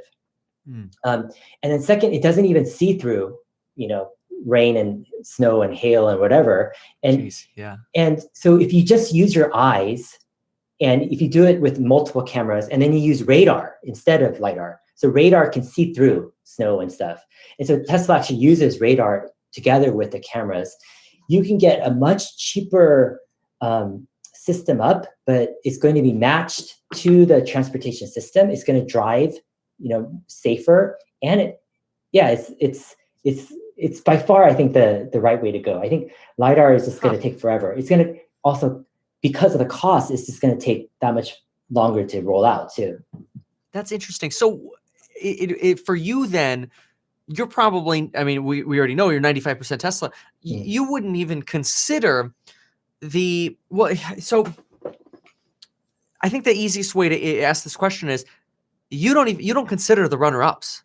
You're just going for whatever the big dog is in the industry. Screw everyone else. Like, there's no reason for, let's say, for example, that Android was its own company compared to iPhone. You're not going to invest in the runner-up. You're only putting money into the big dog. Is that right? Yeah, I mean, that is my philosophy, but it's not just that. I want to get into the big dog early on at low valuations, so I can get that 10x within 5 or 10 years. Because sometimes you invest in the big dog, but they don't have the upside anymore because it's already bought up. So does that's Tesla still have that upside? That's the thing. If it didn't have full self-driving, it wouldn't. It's all about full self-driving for Tesla.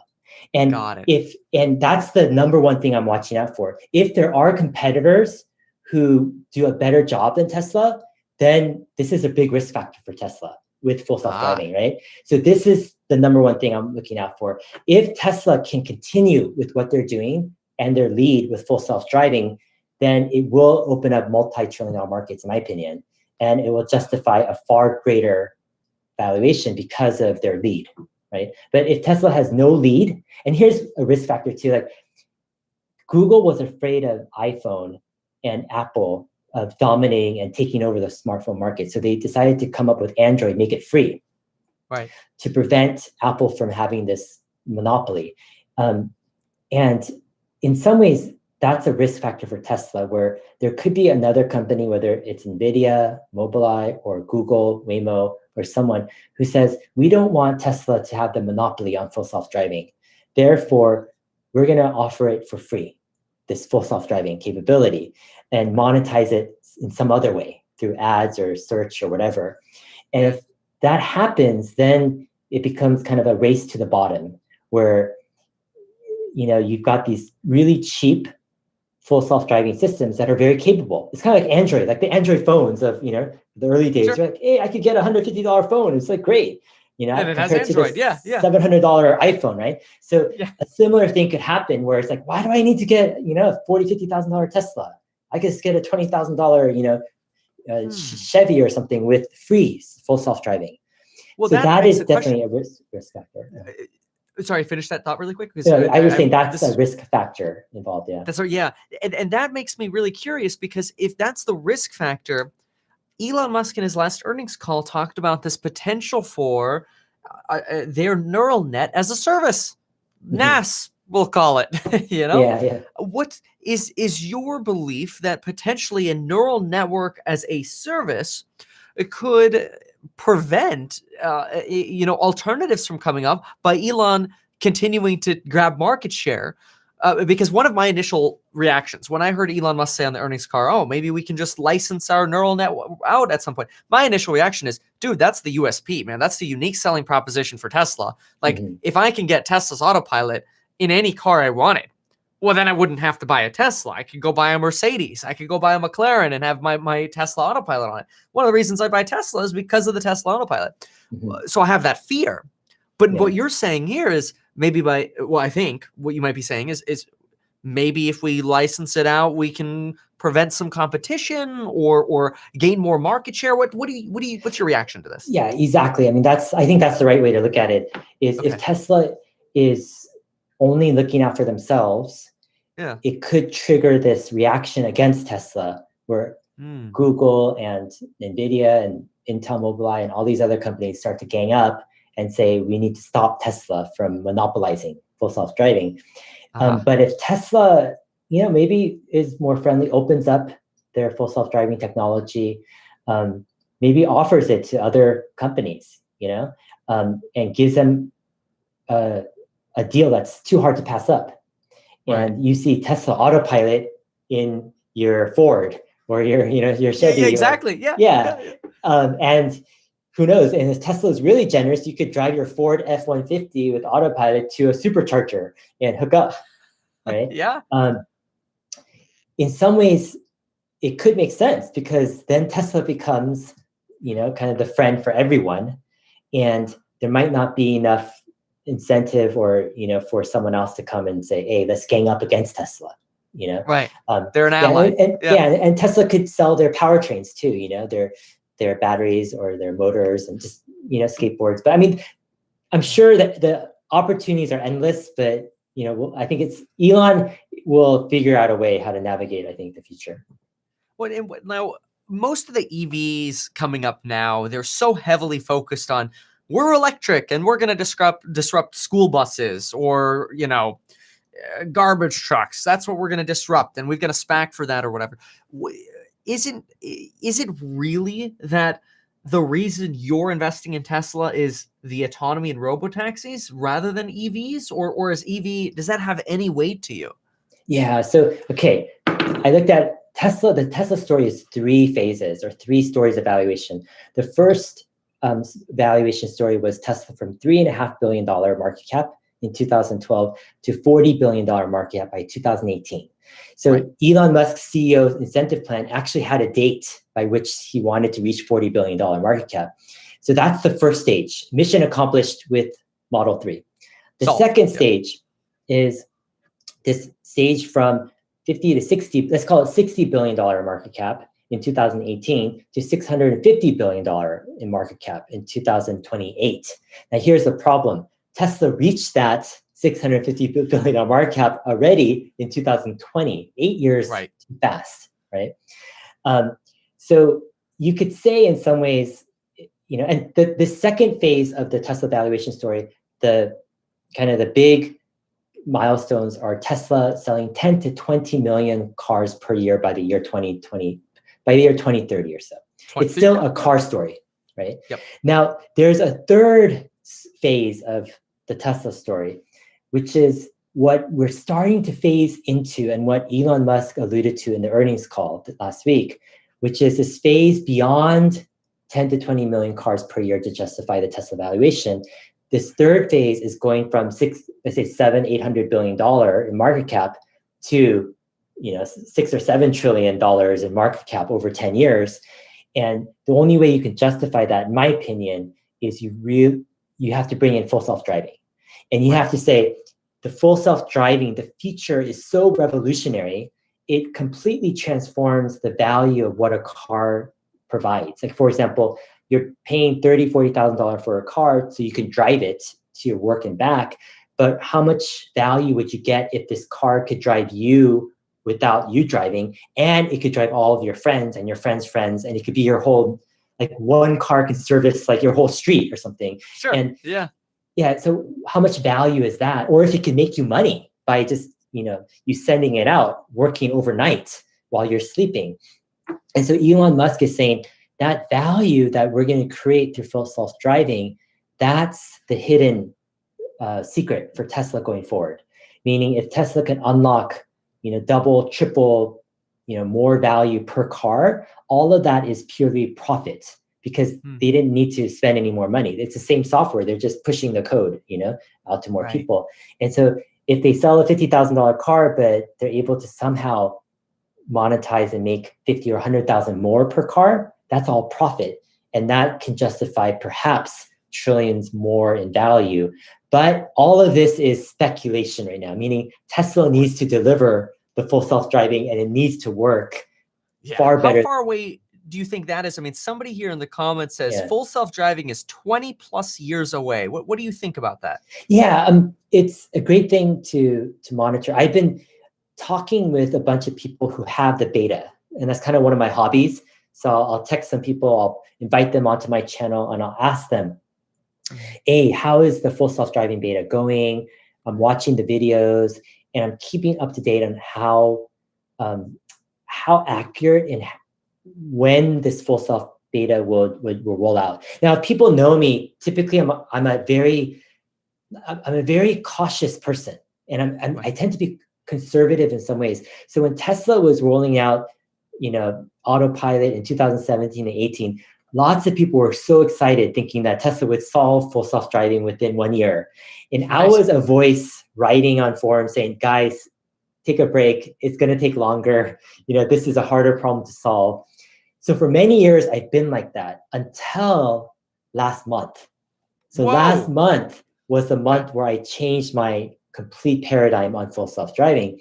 And my thinking is, this is coming faster than people realize now.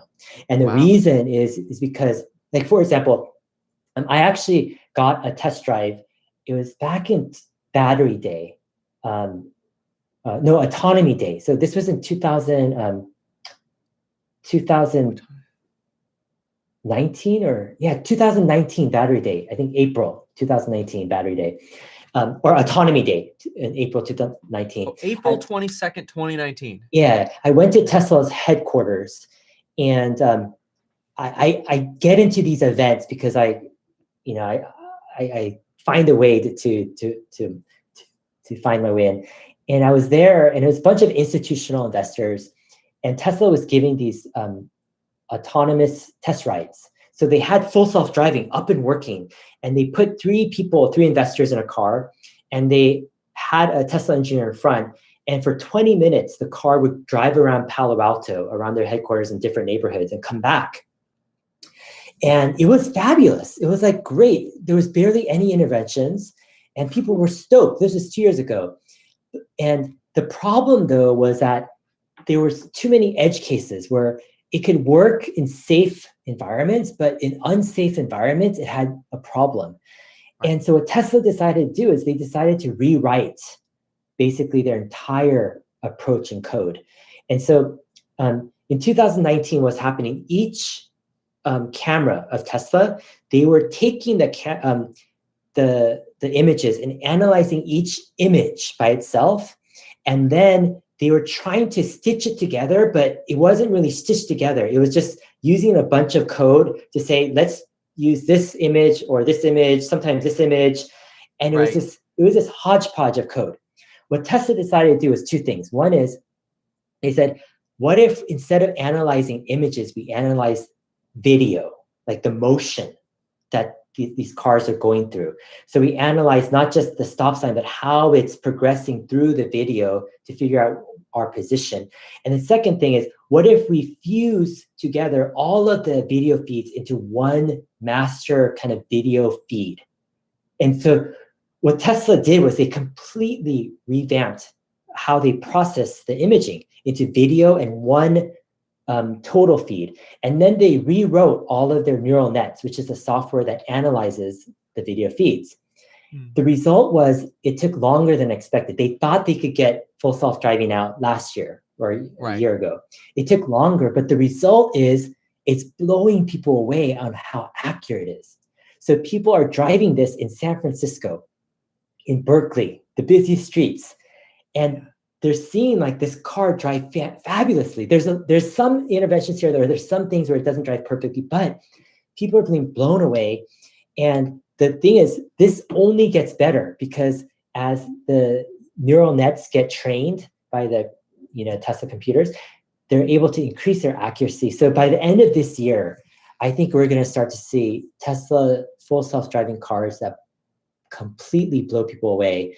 And this is from someone that's been skeptical about the timeline all until last month. Wow.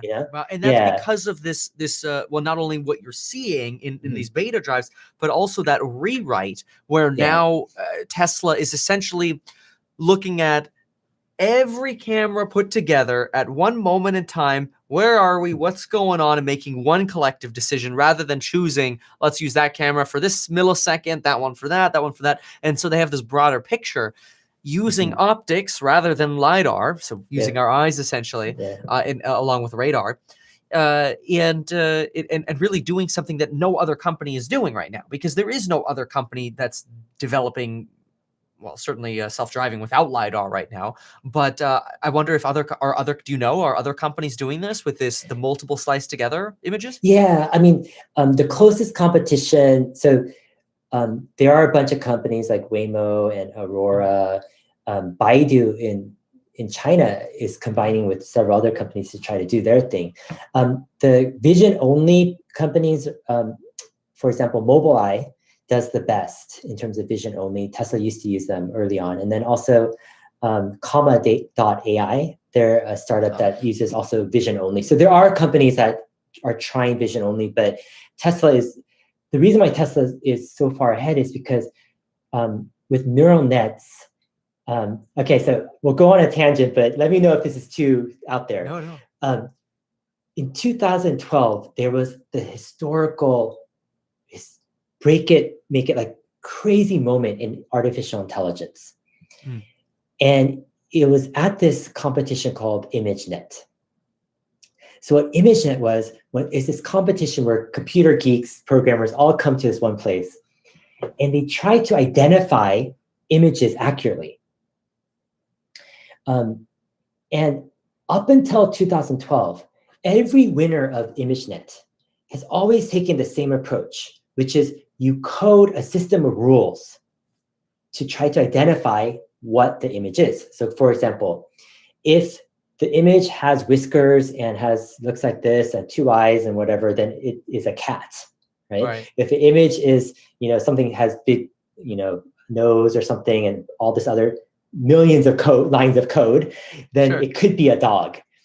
The problem with this approach was it was never really that accurate because it's so hard to write all those lines of code, all these rules.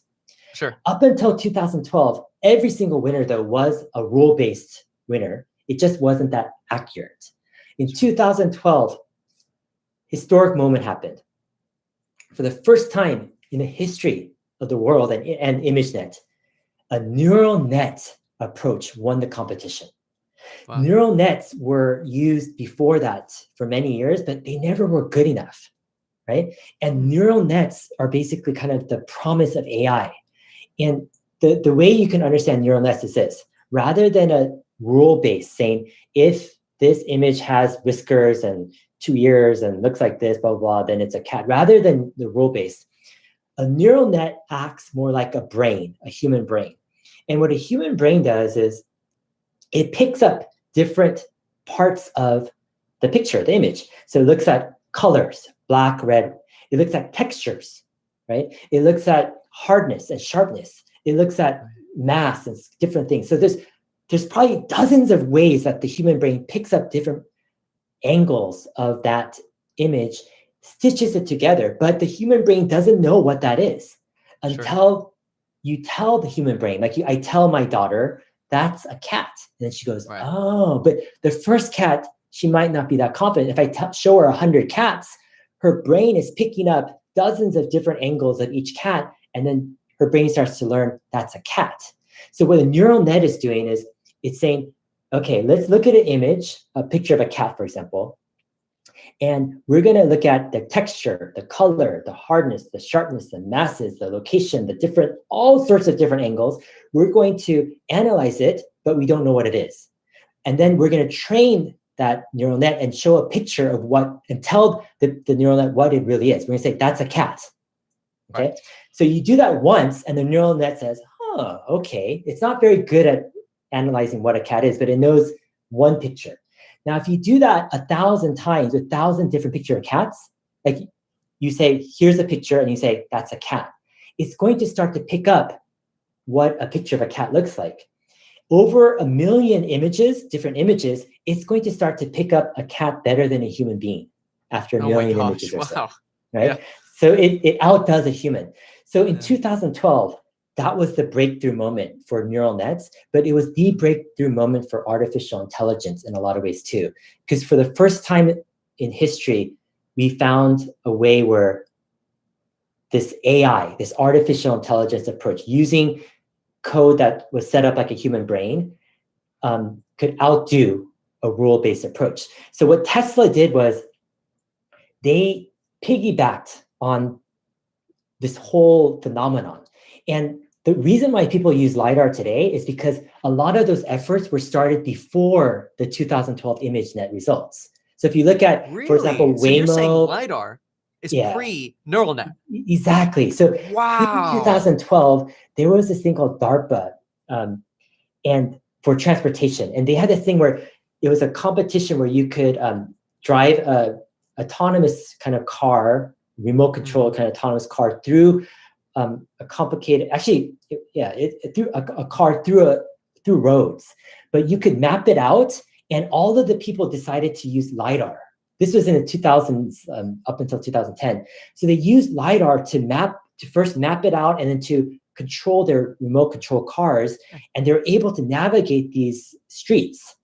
Yeah. And what happened was the people who were the pioneers of LiDAR and DARPA and autonomous driving in the 2000s, they became the heads of Google self-driving units, and they were the thought leaders of autonomous driving. And these are the people, these are kind of the old guard that are controlling all of the LiDAR programs today, surprisingly. So what Tesla did is their new guard. They didn't have the experience pre-2012. of autonomous driving and mapping and LiDAR that all these other companies had, or all these other engineers had.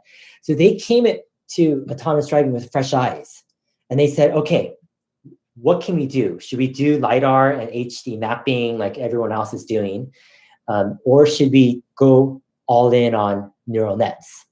At first, Elon Musk did a hybrid. He thought HD mapping was going to help, maybe together with neural nets and stuff. Later on, he realized neural nets or HD mapping is a crutch, because you get mixed signals. Like, what are you going to obey? Are you going to obey the optical, the view that you're seeing, or are you going to obey the map? Right. Right. You have to choose one or the other. And so Elon Musk realized, hey, ditch the map. It's messing us up. Let's go all in neural nets. And so Mobileye was the first provider of autopilot, but they were moving too slow. They wouldn't move as fast as what Tesla wanted. So Elon decided to hire from scratch the best neural net engineers he could find. And then Elon Musk decided to make a chip, a computer chip that was a neural net kind of optimized chip that could be put into a Tesla car that used like probably 1/10 the energy of a competing chip for full self-driving. And he put that into every single Model 3 car, right? That's manufactured. And he built this entire program, and it's been going on for many, many years. That's one of the things that people don't realize, is that Tesla and Elon has been at it for so many years. And they built this all on neural nets. And so when Tesla is driving on a road, it's completely different system than everyone else's, mostly. And what they're doing is they have neural nets looking at their multiple cameras, and they're deciphering everything that's on the road. They're labeling every single piece. Like, they're saying there's a cat, there's a person, there's a truck, there's a sedan, there's a stoplight, there's a signal. It can identify hundreds of objects in a single image and do it continuously, like frame over frame over time, right? And then it can map the exact safest path through that, those traffic, etc. And what people don't realize is the more training you give the neural net, the more accurate it gets over time. And so this is the worst Tesla's neural net and full self-driving is ever going to be. I think it's going to be 5 to 10 times more safer in 1 year. And it's just going to get better. Yeah. I mean, that's what's so crazy about what you just described is I just looked. So the human eye, I want to say we're somewhere around, 23.9 frames per second that are the human eye sees. Sure.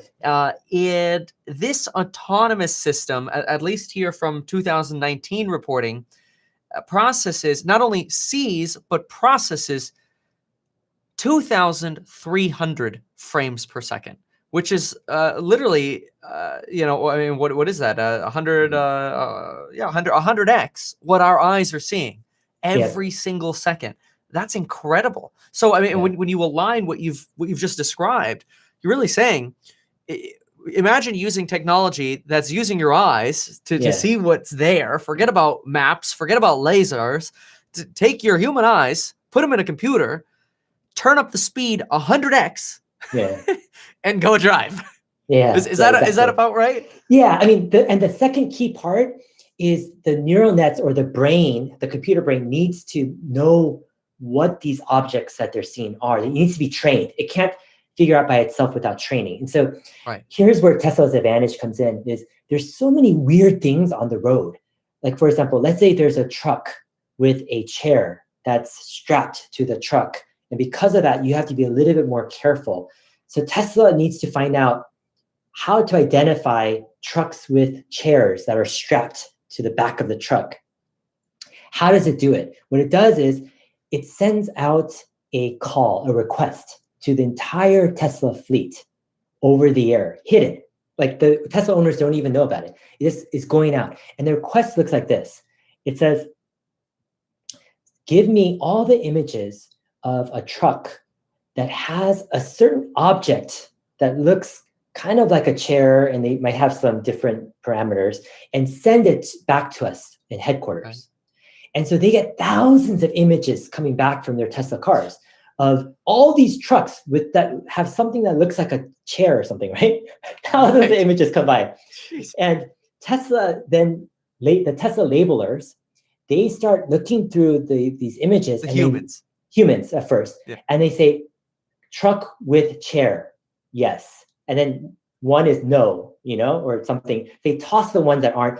And they have, let's say, a couple thousand images that are real trucks with chairs strapped in the back. They stick it into the training system where they show the image first to the neural net, and they label it. They tell the neural net this is a truck with a chair. After doing that, the entire fleet of Tesla cars are now able to identify trucks with chairs far greater than maybe even a lot of humans because of the training, right? So here's the thing. This is happening.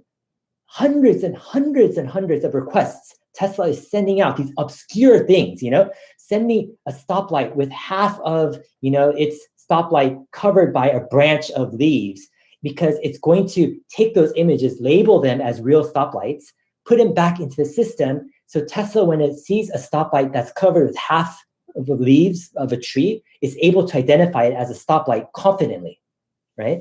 But there's no other car company that's doing anything like this at scale. And the important thing is you need scale, because it's hard to train your neural net company or your neural net with 2 images of a stoplight with leaves, right? It doesn't have accuracy. If you give it 10,000 images of a stoplight with some leaves covering half of it, and you tell them it's a stoplight with leaves, now it's going to be really confident.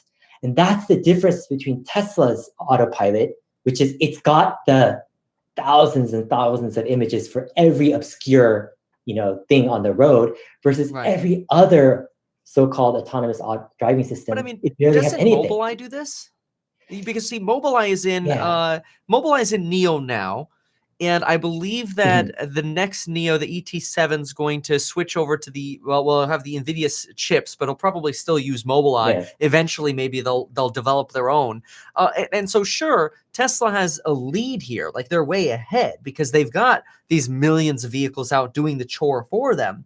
But, what's stopping Neo with the 40,000 vehicles they just delivered last year from having all that data coming in? I mean, they say they have self-driving on highways as well. I've never been in a Neo, but what's your take on that?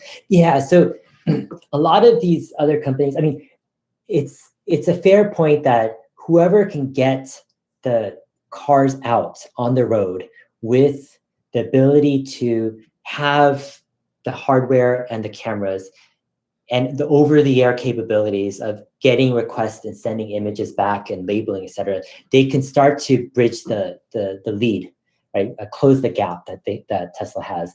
The problem is Tesla is so aggressive.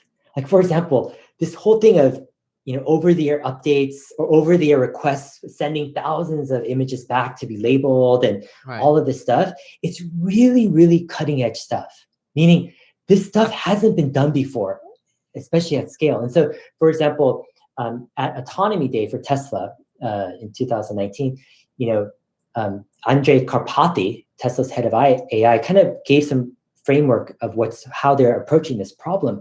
But the stuff he's talking about and the scale they're doing it at is the most cutting edge in artificial intelligence. Who is this? Andrej Karpathy. So he's his background is he used to be one of the Karpathy. I think he's Russian, actually. Oh, really? Okay. Yeah. He's one of the most brilliant minds of artificial intelligence out there. When Elon Musk started OpenAI, Andrej Karpathy was one of the head artificial intelligence lead. He taught at Stanford artificial intelligence, and he's just one of the brightest minds. And Elon Musk recruited him to head up Autopilot. Wow. Yeah, and he is the guy who set up this whole cutting edge neural net system, the training system, and everything. And the problem with competitors is that they are going to be copying Tesla, because Tesla is they have the best AI experts. They're pushing the envelope with their training. Like, for example, Tesla has been talking about this Dojo supercomputer. Mhm. And for example, other people can copy Tesla with maybe requesting images and labeling images over the air, but they're not going to It get sounds the like you don't scale. even think they are. Yeah, I don't even think they are right now. I think their systems don't even have that capability. But even if they do, it's not going to be at scale for Tesla for many years.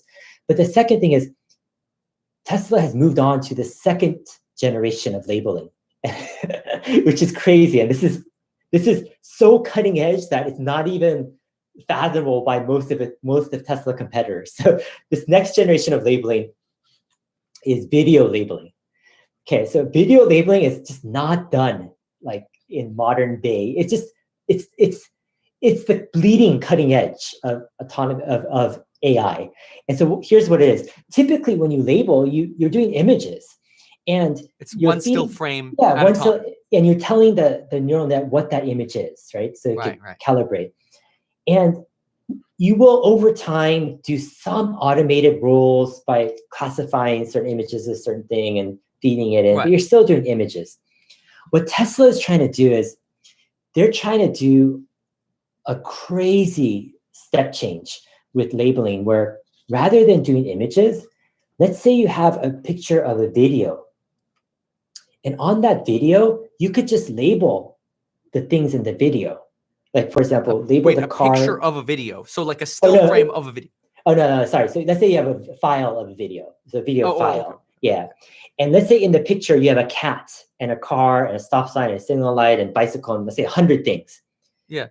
What if in this video file, let's say the video file is 30 seconds at the stop or something.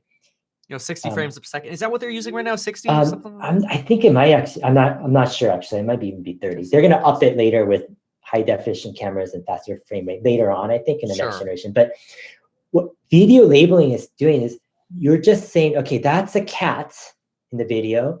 That's a signal light, a green light. That's a bicycle. This is whatever. Mm-hmm. And throughout the whole video, your labeling will apply to every single frame in that video. Mm-hmm. Right? So you basically labeled thousands of frames by just labeling one video. Right? So you're actually speeding up the process, is what you're saying. Yeah, exactly. But what's happening is to do that is extremely time consuming and it's extremely to train it is time consuming. Exactly. Yeah. To label it and train it because you have to bring all of these videos, the ability to label it and then to feed that video training back into the system. And so what Elon Musk has concluded with his team is that no normal computer can train all of the amounts of data that the cars are going to need to bring in. And so Tesla is doing the side project and it's called Dojo. And it's the world's fastest, largest supercomputer for neural net training. And Elon Musk is claiming in the last conference call, which is ridiculous, he thinks it could be an order of magnitude, faster than anything else out there. Meaning this thing is crazy. And he thinks that he needs to build it himself, right? Tesla himself, because other systems can't handle what Tesla is going to bring, right? It's the same thing he does in the factories, which is, hey, nobody's got my pressing tool. I'm going to build my own 6-ton pressing tool so I can make the cars the way I want with fewer pieces. Exactly. So if we don't have it, we'll build it.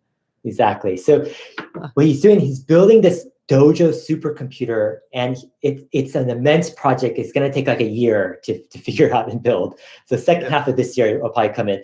And Tesla is going to start to do video neural net training. The training is going to go up at least 100x in terms of effectiveness. The safety of all their cars, full self-driving, is going to just shoot up the roof. And then they're still going to rely on human labelers in a lot of ways to label the video. But Elon Musk in this last conference call, I'm not sure if you noticed, but he said the holy grail is video labeling. That's what he said. And so Elon Musk is saying they're preparing for the stage after all of this, which is... So in other words, everybody is still like, you've got a vast majority of companies who look, you've got GM Cruise, which I applaud GM for finally buying a company that has engineers that can work on something that GM can't figure out how to do, right? But their vehicles only drive on mapped roads. you've got a Mobileye, which works, but we don't know that, like, there probably aren't people at Mobileye, or maybe there are. We don't know. Well, I mean, that's the complicated thing. We don't know, but we don't know if there are people at Mobileye going, yeah, let's do all of this extra labeling because we're focused on the next stage. Mobileye, maybe as a part of Intel, is just thinking about, hey, how many other Neos can we get to sell our software to? Sure, Meanwhile, you've got Elon Musk going, not only are we mastering still frame labeling with our pictures, not only are we going to master labeling by interlacing all 8 of our cameras together at the same time, but we're now going to get to the stage where we can feed video in, and in the future that'll be done in real time, to where essentially every next frame the computer's already expecting, well, the cat was there, I already know this video, like I already know where I am, in real time, so I'm expecting that cat to still be there, rather than taking the slices and reanalyzing everything. So in the future, when there's a computer strong enough to do all of this labeling and teaching, the cars will be so ridiculously smart that you turn the car on, that car in real time will instantly know exactly everything that's going on. One of the cameras is covered, no problem. I got 7 others I can use because I see so much. Is that kind of what you're saying? Yeah. I mean, yeah. So here's a few other crazy things that Tesla's doing too. Is there's a way to reconstruct and to create a 3D environment of your surroundings purely through various video cameras. So you could, have Tesla's video cameras, and you can reconstruct or construct a 3D kind of model, and actually figure out distances from, this car to the car from the building, how long the building is, and all this stuff in a 3D model.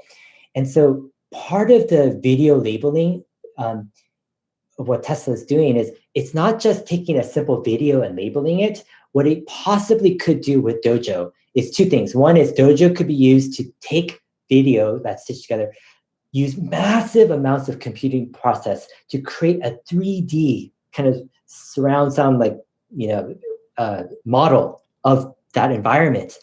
Then you go into that model, that 3D model, to label all of the things, bring it back to the video screen, and feed it back into the neural nets to label. It's doing both. It's helping to video label not just videos, but to put those videos into 3D models to label even better and more accurately, sticking it back into the neural nets to train. But no normal computer to this date in history can even approach that type of computation. That's why Tesla needs to make their own supercomputer. Right. I think, let me ask you this, to try to compare the power of what you're describing here. When you look at Google Maps Street View, you're looking at pictures from 10 years ago. What you're kind of implying with this, being able to measure these buildings and see distances and all of this, is potentially a real-time Google Maps Street View brought to you by Tesla, because they're picking up all this data all the freaking time. And when it all gets labeled, no problem. You could have a live version of maps essentially throughout the world almost. Basically, yeah. I mean, insane. Tesla is, that's the power, and that's why Tesla calls their cars, like Andrej Karpathy a couple years ago, he says, we have robots on the road. That's how they view their cars. They're not cars in the old sense. They're autonomous robots that are just waiting the update, the update to, Now you're making me feel like this is like somebody said it here. I just got nervous about it. It's like, it is Skynet waiting to be activated. They're going to take over.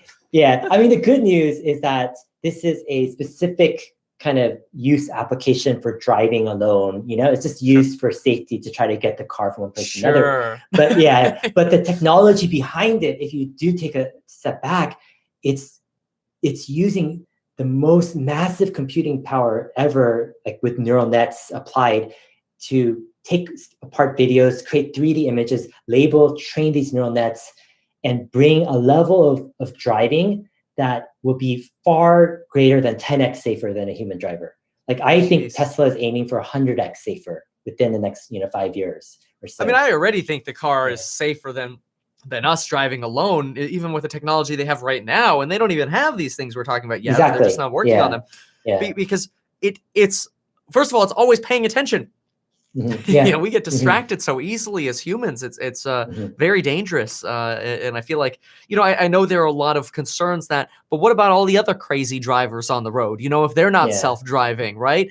But it seems like in the future, these vehicles should get smart enough to be able to either predict these situations coming much faster than we certainly could, but then also evade. And I think in some senses, I mean, certainly the Tesla can stop now. I don't know if they are capable of evasiveness yet, but it'd be, I mean, what you're describing, it really puts a robot into a real-time situation of I'm in control, is what you're saying. Yeah, exactly. Like, think about it. If there's a driver where you're driving, you see ahead of you, someone's a little bit not paying attention, or they're swaying a little bit, like Tesla's neural nets will be able to pick it up perhaps even faster than you. And the reason why is they can train their neural nets on who's a not safe driver, who's a distracted driver, so they can pick it up instantly. But then Tesla's cars have surround cameras, that cameras all around, so they can pick up all of the distracted drivers all around you, like 5 cars back, 5 cars ahead. And so they could have a whole map of any distracted drivers and avoid those distracted drivers, so you could be safer. Right? I mean, what I think is the craziest thing that kind of, you just made me it made me think about this, is Tesla insurance. We are basically, like, normally, if I was going to build a robot right now to go take pictures of somebody's house, let's say, or here's a real example, right? I fly a drone to take a picture of somebody's house. As a business, I probably need to have insurance to do that, because if my drone crashes, I'm going to be liable because my drone crashed. As a business, I pay for that insurance, that liability insurance, that my robot screwed up and crashed and caused damage. With Tesla, the customer is thankfully and happily paying for insurance on their robot. Is basically what's happening. It's literally taken what should be a business expense and turned it into the consumer happily paying for it. Am I misreading that? Yeah, I mean, no, I mean that's true in a sense. Yeah. I mean, it's very, very weird. It is. So, it is. I mean, it makes sense then to me that you're 95% in on Tesla here, right? What do you not see that same sort? I mean, you've got some positions you've dabbled in, the Lemonade and Square. I mean, with what you've described here, why even have one other stock? Why aren't you 100% in Tesla? Actually, yeah, I was 100% into Tesla just earlier last year. And yeah, I felt like I wanted to motivate myself to research broader, industries. And so, yeah, there was, because on my stock list, I've always had 50 to 60, 70 companies I'm always following, but I felt like, hey, let's take the top 10 or so, and let's put some money in them to follow them more closely. And if over time I get more conviction, I can increase, my position in some of those companies.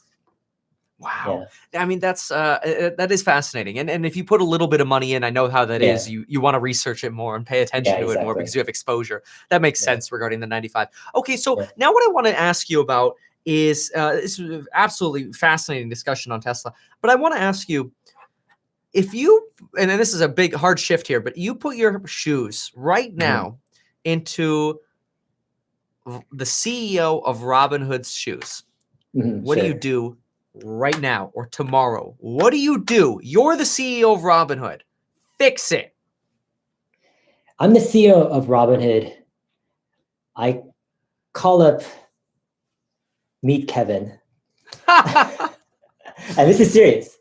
Oh. I call up, 5 or maybe 4 or 5 other channels. And I say, hey, can you have me on your show and just grill me? It's all open field.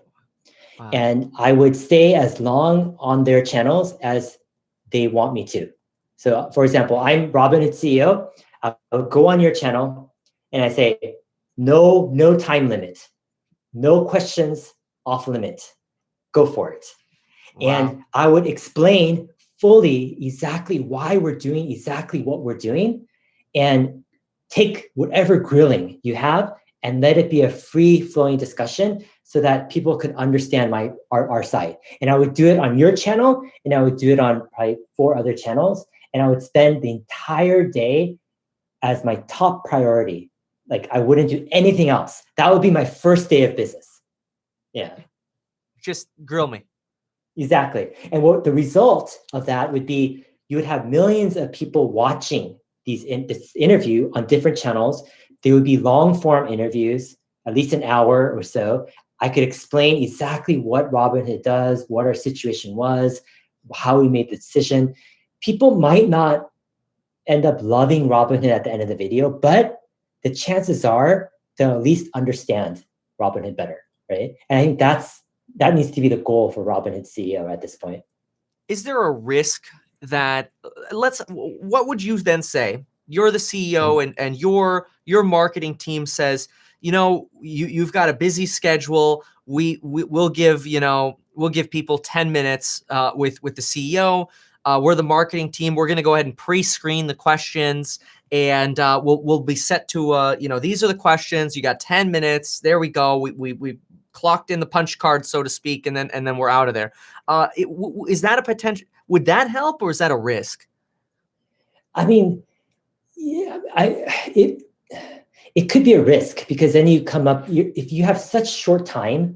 Let's say I'm the Robinhood CEO, and I say, Kevin, I only have 5 minutes here, right? Yeah. And then you're like, what the heck? And you're like, okay, I have to only ask you 3 questions, and then if every answer feels like a canned answer, and you're left after 5 minutes, you're like, guys, I don't know what happened there. It's just like, I don't know any more information than you guys. And so it could backfire. Yeah, it could be like this. What the heck are you doing? I noticed, I was watching all these, the interview that Robinhood CEO did on, I think it was CNBC or Bloomberg. And it was a short interview, but it didn't come across empathetic and explaining things because it was so short. But then I watched another interview by Webull CEO on Benzinga channel, and he went 30 or 40 minutes explaining things, at least. And I didn't agree with everything he said, and I would have grilled him more, but at least he was open and transparent as much as he could. And I felt like, hey, fine, I don't agree, but decent guy, Yeah. I think that's the difference right now. With what Robinhood did was not necessarily, I don't think the big mistake was not letting people buy GME on Thursday morning. The big mistake was kind of their aloofness, their cluelessness, their disconnect with their customers, their inability to empathize and to say, hey, this is a big issue. We're going to communicate before the market opens on Thursday exactly what we're doing, why we're doing it, and so you guys understand. And our CEO is going to hit all of the airwaves or whatever, explain fully so you guys know what you're doing. Rather, they did the exact opposite, which is they didn't say anything until the aftermarket, right, at the end of the day. And their statement was very kind of vague. I mean, I could understand it because they say, hey, we have, some net capital requirements from the SEC, et cetera. But they didn't go into detail. They didn't explain exactly, their entire rationale. And that's kind of, unless they fix it, this is a big issue for Robinhood, I think. PR wise or rules wise, is fix what? Yeah, PR. People are going to have a hard time. Yeah. So let me ask you this then. Let's say that the real problem is that, I don't know, every day, Robinhood Clearing as a broker needs or hits up, they get a call from their clearing house being separate. This is where it gets confusing because there are always these 2 clearing parties. They get a call and they're like, hey, Robinhood, today you guys need $50 million as collateral or whatever. And that's just based on the volatility of shares that you have or whatever. And, in normal operating procedures, there's no problem. Like every single day, Robinhood's like, yeah, hey, we got a couple $100 million. Today we need 50. Tomorrow we need 100. Then we need 150. Then we need 250. And we raise a little bit, but that's pretty rare. And then we need 25 the next day. They're always teetering around these numbers. Let's just say as a complete example. What happens? Like, who does Robinhood blame when the algorithm or the formula that determines how much money Robinhood needs gets skewed by all the 18 to 25-year-old dudes on Robinhood YOLOing options on GameStop, all of a sudden changes that formula so much to where Robinhood maybe needs, instead of $200 million, they need $1 billion, right? Sure. How does Robinhood explain so complicatedly that, okay, crap, we're out of money in that case. And we could have never anticipated needing that much money. We have no choice but to limit trades. How does Robinhood go to the consumer and say, hey, look, we had to stop trades? Like if they say we had to stop trades because we're out of money, which is, would be true in that example, but it's such an edge case scenario, that's bad. If they blame the SEC, well, that's not true because it was that rule. If they blame the clearinghouse, well, that's not maybe fair because they agreed to the rule up front, and so did every other broker. Robinhood gets disproportionately affected because they attracted maybe more YOLOing dudes, or it could be girls too, of course, I'm sure it is. But the point is, like, Robinhood has this, like, potentially, and I'm guessing here, this perfect storm disaster of all this crap going on. How the hell does Robinhood explain that to people? Because they can't even point the finger at anyone, Yeah. I mean, okay, so we have to unpack this a little bit, for folks, which is Robinhood. So Robinhood, the thing that makes Robinhood complicated is there's two parts. One is they get the orders, and there's something called order flow. And what Robinhood is doing is when you put in an order for a stock, Robinhood is selling that order to Citadel, which is kind of a market maker. And what they do is they use that to play some games where they make a few pennies off of every order. Sure. And so you rarely get the best price going through Robinhood, because Robinhood is making money kind of off of every trade by using Citadel. And what part of the problem was, because Robinhood and Citadel are so close in relationship, Citadel actually was one of the big players in the whole GME thing, where they bailed out Melvin Capital, and they spent billions of dollars. So Citadel is now kind of wanting GME stock to crash because they have billions of dollars at stake. And there's a close relationship between Citadel and Robinhood. And so when Robinhood says on Thursday morning, we're closing, a buying to new GME positions, it's very fishy for a lot of people, because it's like, hey, your biggest client, the people who give you, like Bloomberg said in 2018, almost 40% of their money comes from Citadel and one other person in terms of revenue. It's like one of your biggest revenue sources is short billions of dollars on GME, and all of a sudden you decide to try to crash GME, right? That's the narrative. On the flip side is the clearing side, right? And the clearing side is what happens after you buy or sell stock. What happens is there's another party that, let's say you buy something, another party has to sell that stock, and then you trade, right? The stock. And the money goes to that person, and that person gives you the stock. Now, in a perfect world, that could happen instantly. But in a world where, you have to move money and move, stock stuff around, this takes a few days. And that's why when you buy or sell stock, there's usually a 3-day, clearing settlement period. And that's what's happening, is these clearing houses and firms are getting into the picture, and they're assuring the brokerages, they're saying, okay, give us the orders and we'll figure out the rest. We'll give the money to that person and the stock to this person, right? We'll finish the trade. And so Robinhood, they do a bunch of their own clearing, it seems like, but they also seem to rely on a clearinghouse. And they're saying their head clearinghouse basically said, rather than, a small percent for these certain stock positions, you need— For collateral. Yeah, for collateral, you need 100% or something crazy. And so Robinhood now is starting to blame that as saying, we didn't have that money, it's too risky, so therefore we had to limit trading. But it's interesting because in their blog post, they didn't really talk about that on Thursday. They kind of left that out. Vague. It was vague. And they said, well, we have SEC net capital requirements. And that's different, actually. See, what SEC net capital requirement is, of all of Robinhood customers, they're exposed. They have positions. So you aggregate all of the positions of your customers, and the SEC is requiring you to have a certain percent. It's a small percent, because a couple percent of cash compared to all those positions.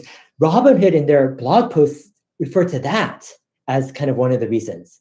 Right? They didn't refer to this clearinghouse thing, and now the clearinghouse excuse comes up later, Right. It's like, yeah, over the weekend. And so the narrative starts to change, right?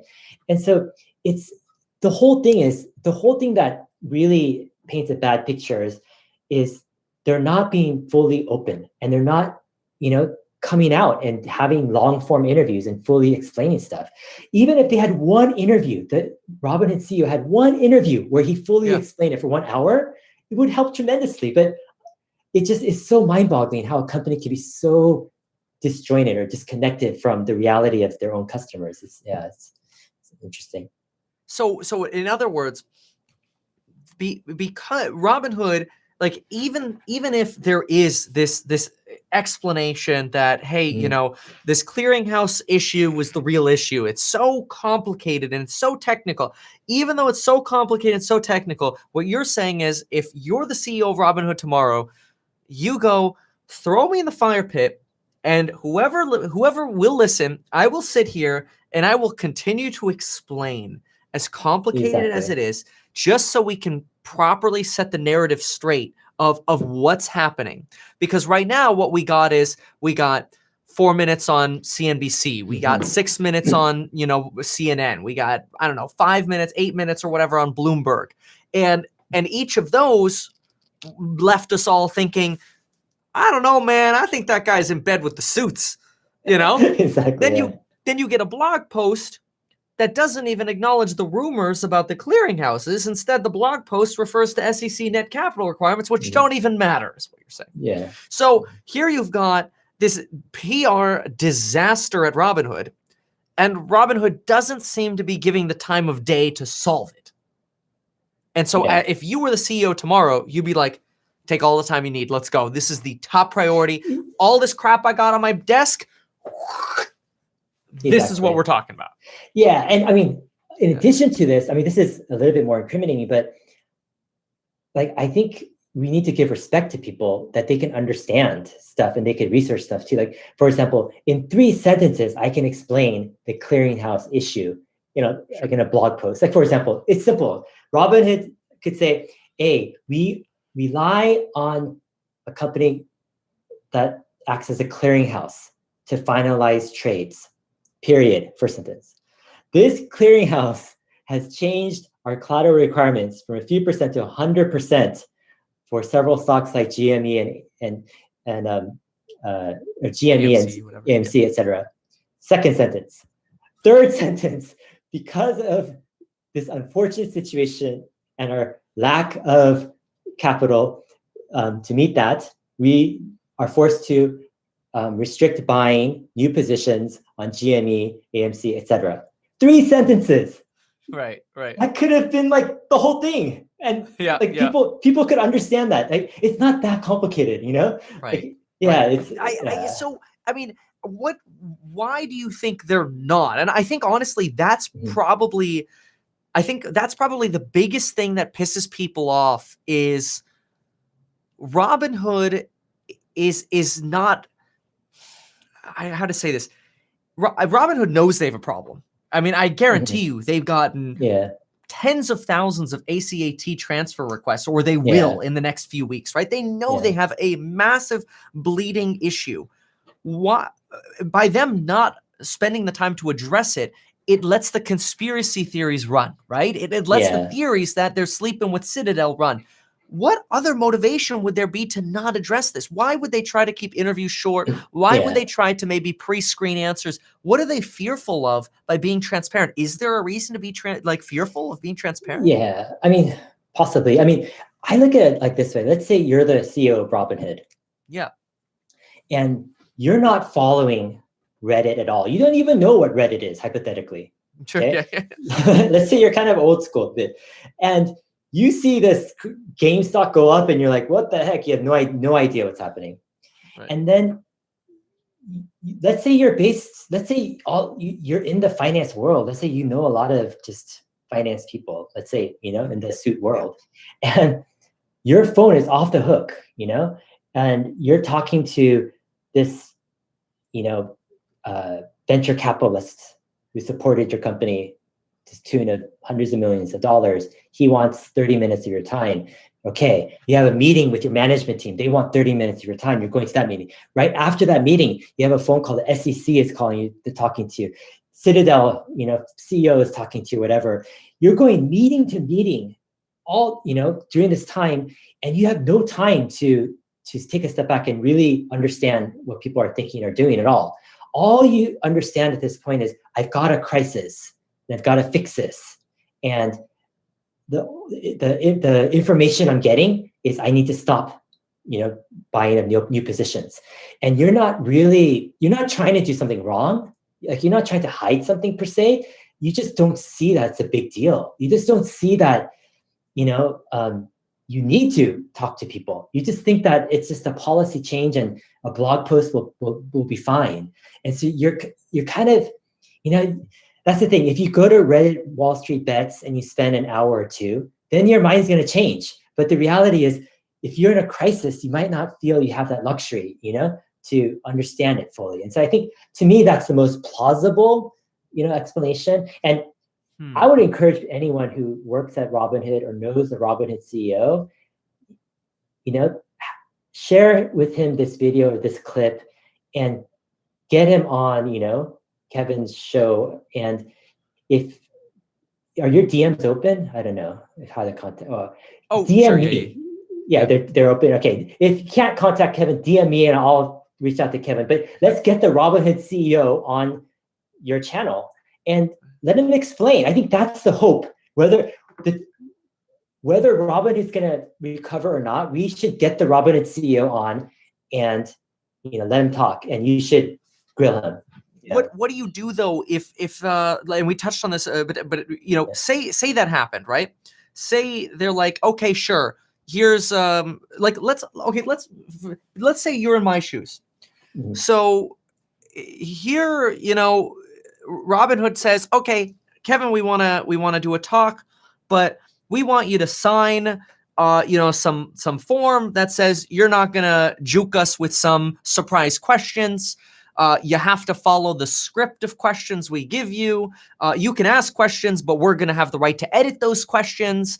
And after we edit your questions and remove the questions we don't want, then you can ask those questions. At what point do I become a pawn for the CEO of Robinhood and their 8-minute agenda, as opposed to actually being able to have that real dialogue? Like, how does one as a creator balance that? So is this really hypothetical question? Oh, absolutely.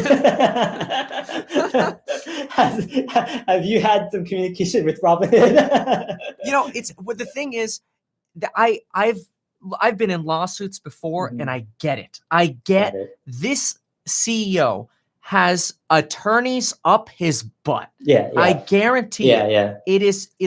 I guarantee you he's got venture capitalists, like you said, you alluded to it, but knowing how the attorneys think and the liability departments think, they're like, dude, we need to bury this. We just need to put our heads down for the next 3 months. We'll give you the money to survive. These idiots on WallStreetBets, they'll go away, and that's it. Like, I guarantee you those conversations are happening. I know that's what's happening. And so that's where there's that fear of, okay, well now, okay, so say you give a platform to that. How much of a restriction do you as a creator say is okay? Like, what do you think? Yeah. I mean, I think if they give that many restrictions, then it's game over for Robinhood anyways. Like, you can't get out in this modern age of information, open access, transparency. The only way Robinhood is going to recover is they need to step out and take some risks, actually open up a conversation and an unscripted one, right? And if they come out and they're like, our lawyers, my hands are tied, I can only give you scripted questions, then there's actually little hope for Robinhood to recover. But so in that case, like I don't even think you should entertain it, to say, forget it. If it's scripted, forget it. You guys are over. It's over. But if they can say, hey, yeah, we'll come on unscripted, and no time limit, even if they just give you an hour or half an hour, at least a half an hour. Yeah, I think under 10 minutes is just too short to explain stuff.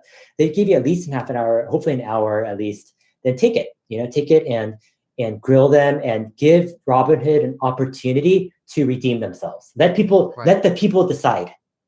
Sure, exactly. If the CEO is transparent, is honest, is well-meaning, and let the people decide the circumstances that Robinhood was in, and if they can trust Robinhood going forward with their brokerages. I mean, that's kind of my 2 cents. So let's say Robinhood doesn't do any of this, and they just end up going the VC direction, and they go head in sand, whatever. Is this just going to blow over? Is this just going to, are people just going to forget this like the last times Robinhood had outages? Is this just like a temporary, stick it to Robinhood, let's get out of here, let's transfer out, and in 6 months, everybody's going to be going, get your 4 free stocks with Robinhood, and it's all going to be good again? Like, what do you think?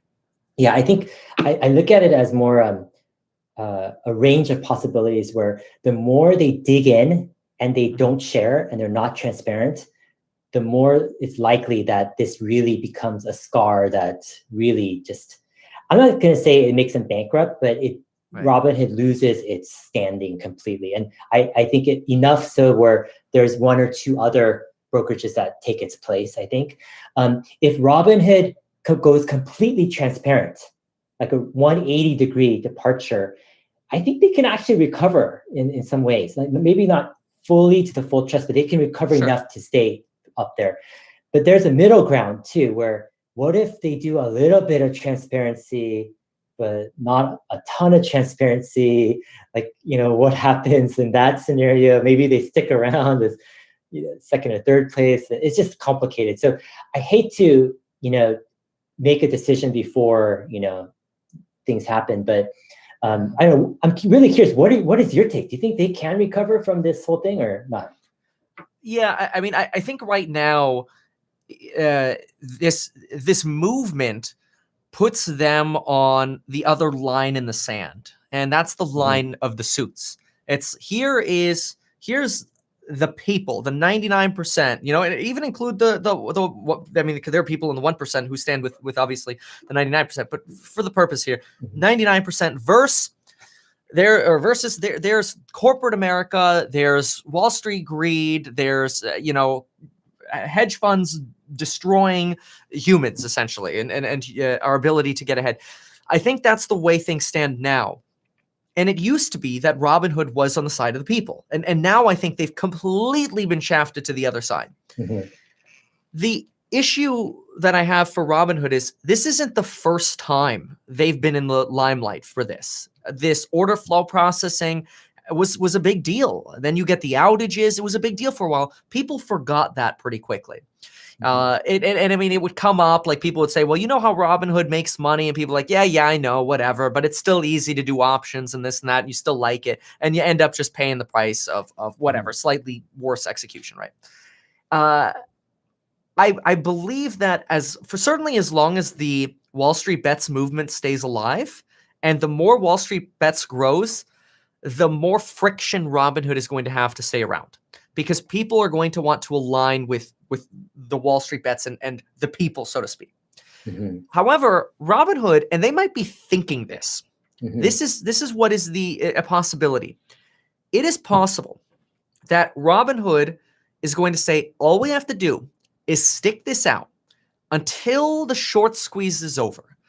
And until, let's say, Robinhood crashes, or I'm sorry, not Robinhood, until GameStop crashes. Let's say GameStop goes to $20 a share, right? GameStop crashes.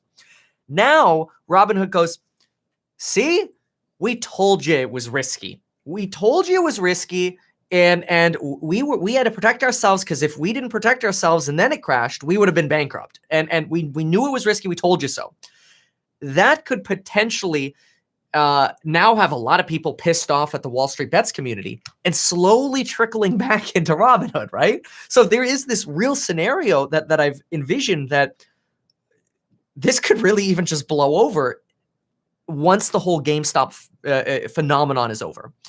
As long as GameStop keeps running, as long as AMC keeps running, as long as we keep having this cultural movement, Robinhood's got big problems. They need that transparency. They should do that transparency. What you talked about, they should absolutely do, put the Elon Musk on Joe Rogan style podcast, right? Exactly. Yeah. But there is that. I mean, what do you think? Is there that possibility if these stocks crash that Robinhood goes, in a short style, or maybe they say nothing, basically told you so, and they slowly come back into relevance? Yeah, I mean, again, so what is the coming back? Like, can they come back to the stature that they had before? I think without kind of a radical departure and full transparency, I think it's going to be difficult. And the reason why is I think the whole, GameStop, Reddit, WallStreetBets movement, it's not solely rooted in profit and, trying to make a quick bet per se, right. But there seems to be a deep connection with, the 2008 financial crisis. There seems to be even some type of overlap with Occupy Wall Street, kind of some Bernie Sanders type of, feel a bit. I'm not going to box it in, but there are different, I say maybe influences or factors, and this is it's not, in my opinion, it's not what it appears to be. In terms of, there are much deeper currents that are happening. It's not just a simple, opportunity for short squeeze, Redditors just, pumped it up or something. I think there's a lot of, pent up frustration. There's a lot of mobilization of, getting people together. And I think once you have a group like that, I just think culturally, Robinhood needs to make a decision, Which side do you want to stand on? Yeah, like if you're going to repair things, you do need to go fully transparent, I think, because you need to lay it out and you need to work with your customers to fix things, to change whatever needs to be changed going forward. Maybe Robinhood needs a different business model. Maybe they need different priorities or culture. I don't know what, but maybe they need a different person. Yeah. Maybe they need to get Vlad off the camera, and maybe they need to put some executive who hey, like here, as an example, hey, I'm the chief clearing officer, the CCO. I don't know, I'm making this up, right? Yeah. I was at the steering wheel while all this SHIT was hitting the fan. Grill me, please. Like, I would love to get this off my chest because I feel like crap about what happened. Yeah, they came out and did that. I feel like I agree with you. They would have such power to draw people back because Robinhood can't stand with the Wall Streeters anyway, in my opinion, because Wall Street's got their own trading platforms. They're the Bloomberg terminals and all the other platforms. They're not using Robinhood over there. So if Robinhood alienates the people that they were designed to help, you got some big issues. So I completely agree with what you say on that. Sure, definitely. So then, is this something where, here's an idea. Is this something where you call up the Webull CEO, let's say, or the M1 Finance CEO, and you go, or maybe you put yourself into their shoes. Is this now the time to stand up and double down on the interviews that you're doing as a way to not only maybe try to explain or rationalize the process or whatever, do what Robinhood's not doing, and then obviously the byproduct of that is attraction to your company? Is now the time to do that and to double down on that? Yeah, I definitely think so. The way I look at it, if I'm Webull CEO, I don't want to capitalize on, let's say, a terrible thing or just on a weakness just for the sake of capitalizing. But for example, if Webull, let's say people weren't able to open GME positions during certain times of the day, part of the day, and I want to explain that, like on the just GME, just on Webull side, right? I don't want to talk about, Robinhood, but so you would stay out of the Robinhood thing. Exactly. Yeah. But I think it's fantastic. Yeah. The more these CEOs can get out and talk to their customers and explain things, because lots of things happened on lots of platforms, some restricted, some didn't, some had more restrictions, et cetera. They should come out and explain things. I would say take the opportunity to explain, because it's not just a Robinhood crisis. It's a lot of people are questioning all of the brokerages, like, where should I put my money? It's like, well, that's so true. I mean, people are now fearful that Robinhood's going to go bankrupt. And their money is going to be frozen for years in litigation, waiting for SIPC maybe to come through. We haven't had a catastrophic brokerage failure where we've actually, I mean, not that I can think of, where we actually have to look at SIPC actually bailing people out. I haven't seen that. Failing companies have failed before, but then they get bought out by a different company, and the holdings get serviced by the buyer. But yeah, I mean, like, people are now deathly afraid that there could be this catastrophic failure. SIPC really hasn't been tested on that scale. Do we just GTFO basically, Like, what's your take on that? Yeah, I mean, so there was this interesting interview by the Interactive Brokers CEO. And his perspective was they actually limited buy orders of GME on Thursday as well. But he had an interesting perspective. He was upfront and he said, we have $5 billion in reserves. I think we're going to be okay, but there are some clearinghouses that have far less, and we're not sure if they can weather this storm. And especially because the huge amount of options that were bought, both sides. And if there are certain hedge funds that go bankrupt, for example, you have Melvin Capital, let's say they lose 5 or 10 billion, but let's say some of these hedge funds actually declare bankruptcy before paying back billions and billions of dollars, let's say, they owe. What happens in that case? So, some people might cheer that on and say, oh, hedge funds are losing money, billions of dollars, they deserve it. But you have to look at the dynamics of what happens. Let's say 20 hedge funds go bankrupt and average, $5 billion per hedge fund, and they can't get that money, meaning the clearinghouse is going to go to court to try to go through the bankruptcy process, which could take years, and they might not even recoup, 10 or 20% of that money. So if these hedge funds on aggregate lose, let's say 5 billion for 20 hedge funds, let's say $100 billion, the clearinghouses, they are the ones who have to fork that over. And I think that's what people don't realize is that, fine, the hedge funds go bankrupt, but who's holding the bag? It's the clearinghouses that are holding the bag. What happens when the clearinghouses hold the bag? What happens is they could go bankrupt, and then people are left holding the bag because they don't get the stock that they collapse, bought. Essentially. Exactly. They don't get the stock that they bought or that they sold. They don't get the money back.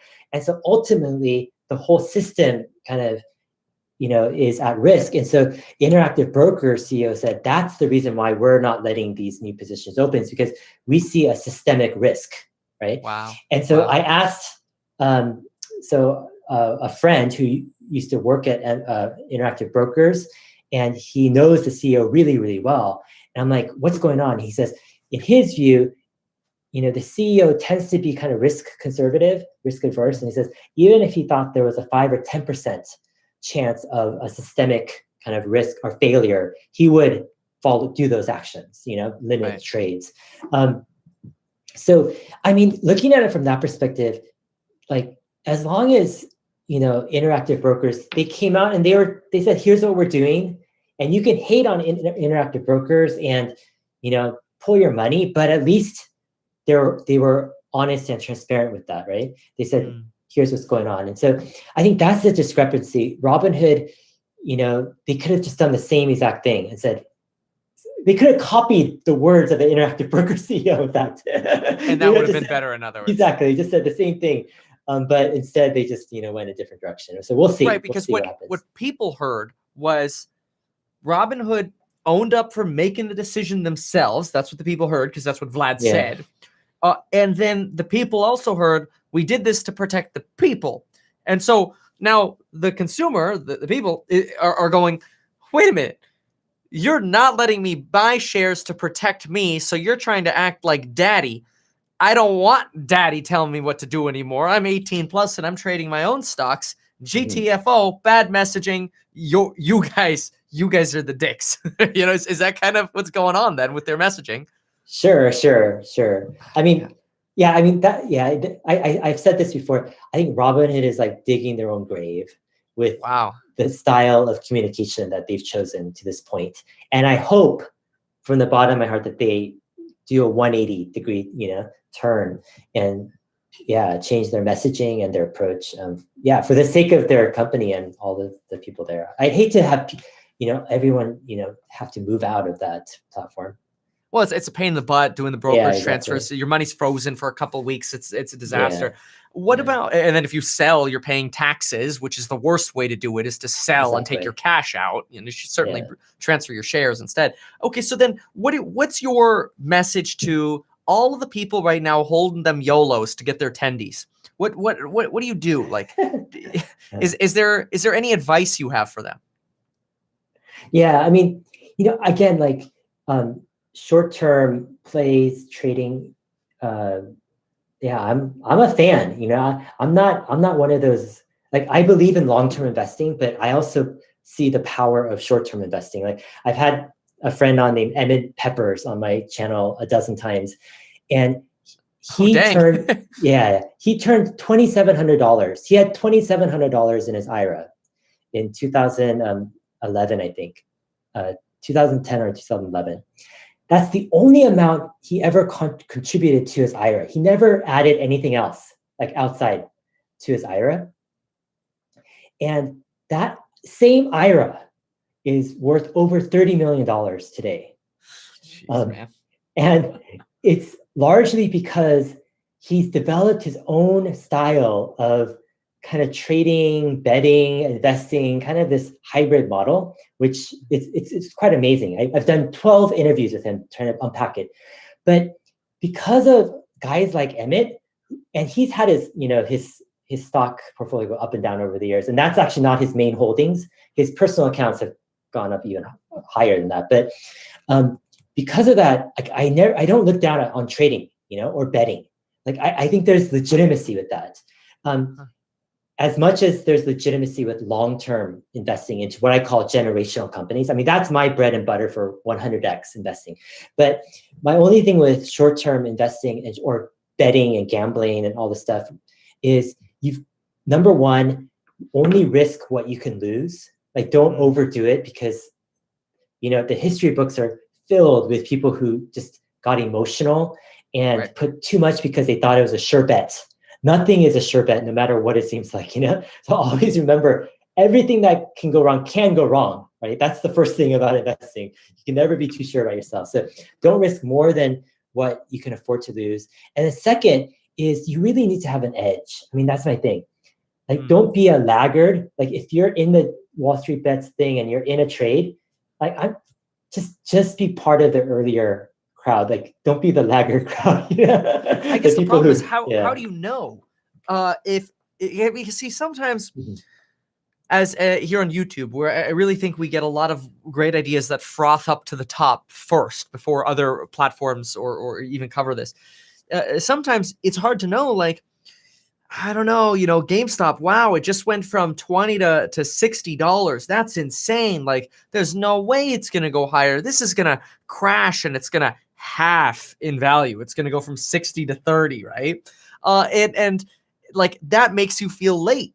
And then it goes to, 150 and you're like, oh, no. This is going to crash. No way. It's like, there's no way to know if you're late or you're early. In theory, at the rate WallStreetBets is growing, we could be early to GameStop right now. I mean, what's your take? Do you just purposely try to stay away from that, or?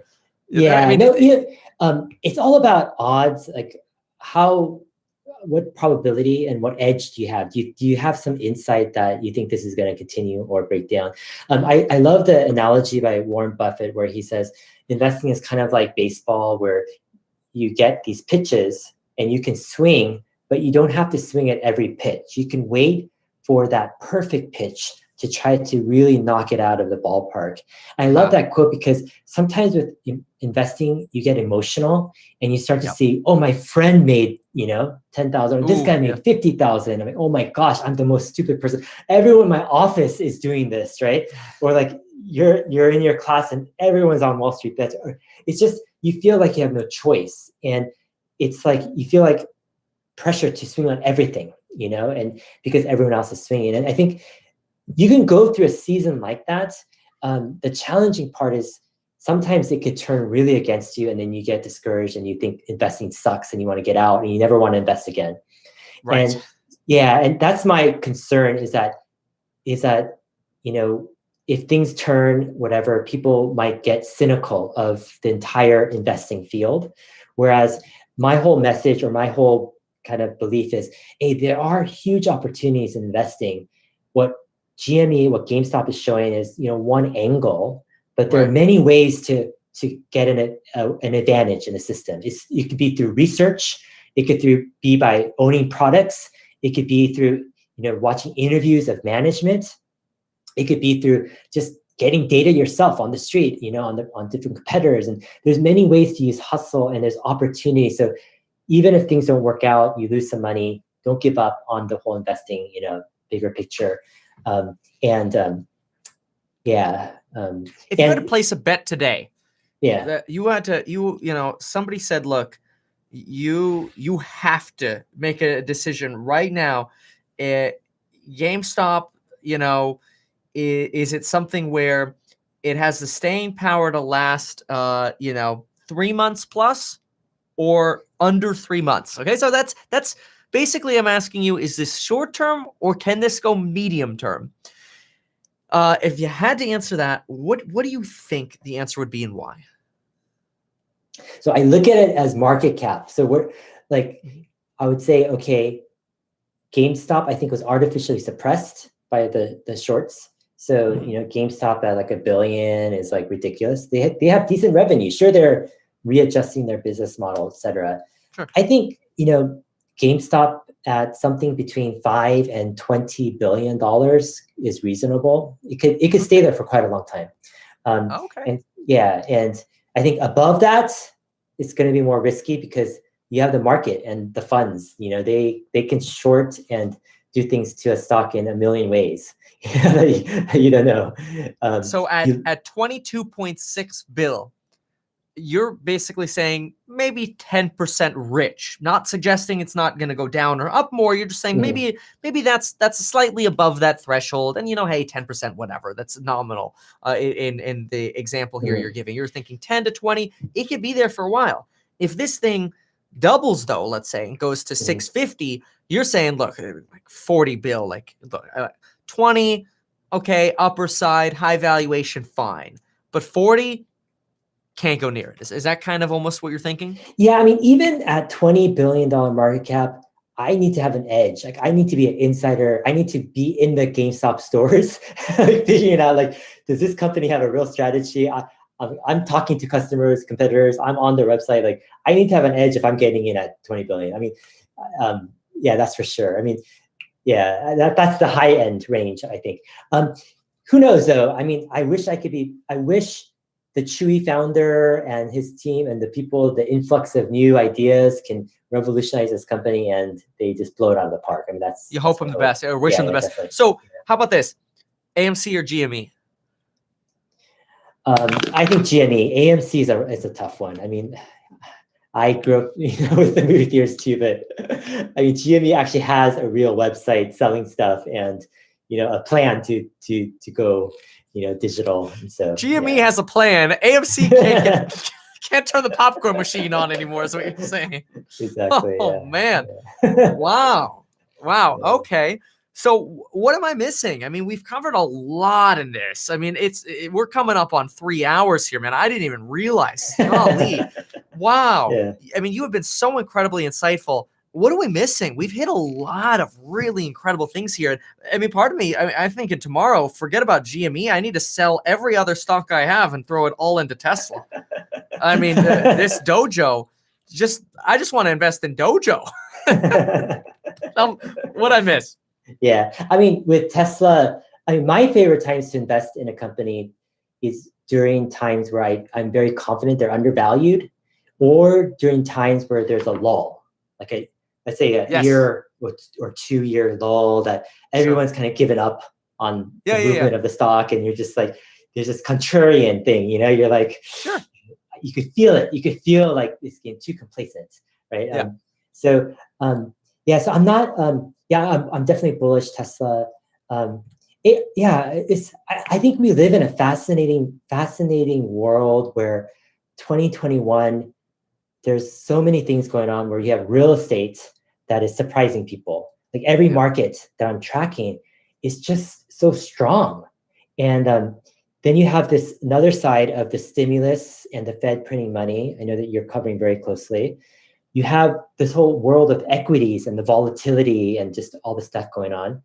You have the whole crypto world, with Bitcoin and decentralized finance. And then you have, I think, this bigger underpinning of a political kind of social movements in different ways of a growing wealth inequality. You have people that are feeling frustrated, left behind, a bit hopeless, drowning in debt, and their income is not rising, and they're searching for answers.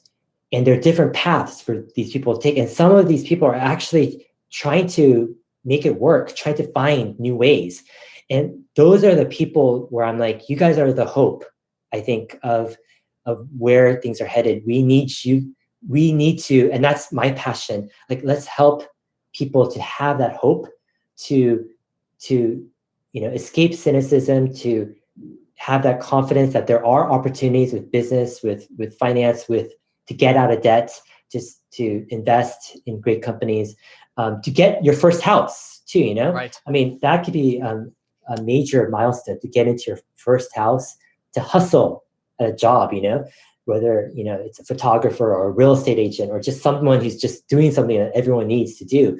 But yeah, I think it's fascinating times we live in today. And then you've got this whole YouTube thing going on, Gosh, yeah. where you have more of the information being decentralized and democratized, and being shared freely, and it's like there's so much value being created, and movements are happening, and it's just a fantastic time I think, to be alive.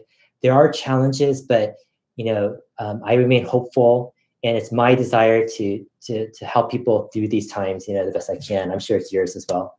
Yeah. Oh, that's awesome. Golly. Well, thank you for that. How can people reach out to you again? Maybe we give them a good reminder as to how they can reach out to you. Yeah. So I'm on YouTube, Dave Lee on Investing. I'm going to be interviewing Kevin this week, and one of my specialties is I love long form interviews, and I love to get to know people. So in my interview with you, my whole approach is I really want to get to know what makes you tick, kind of what's behind. I want to go a couple of levels deep, and I want to figure out like what makes Kevin, what drives you, what motivates you, what kind of makes you tick day to day. I want to learn more about your background a bit, where you grew up and some of your formative experiences.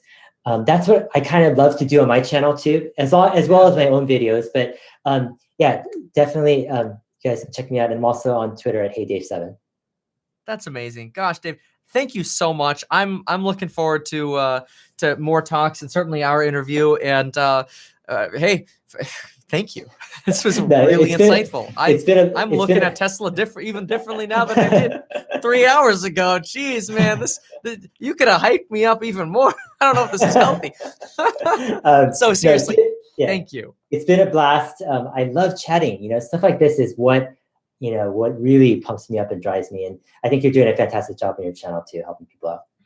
Oh, well, thank you for that. Thank you, everyone, for watching. If you found this helpful, consider sharing this with your friends and family and anyone else. And folks, we will see you in the next live stream, which is actually tonight when we listen to Elon Musk on Clubhouse.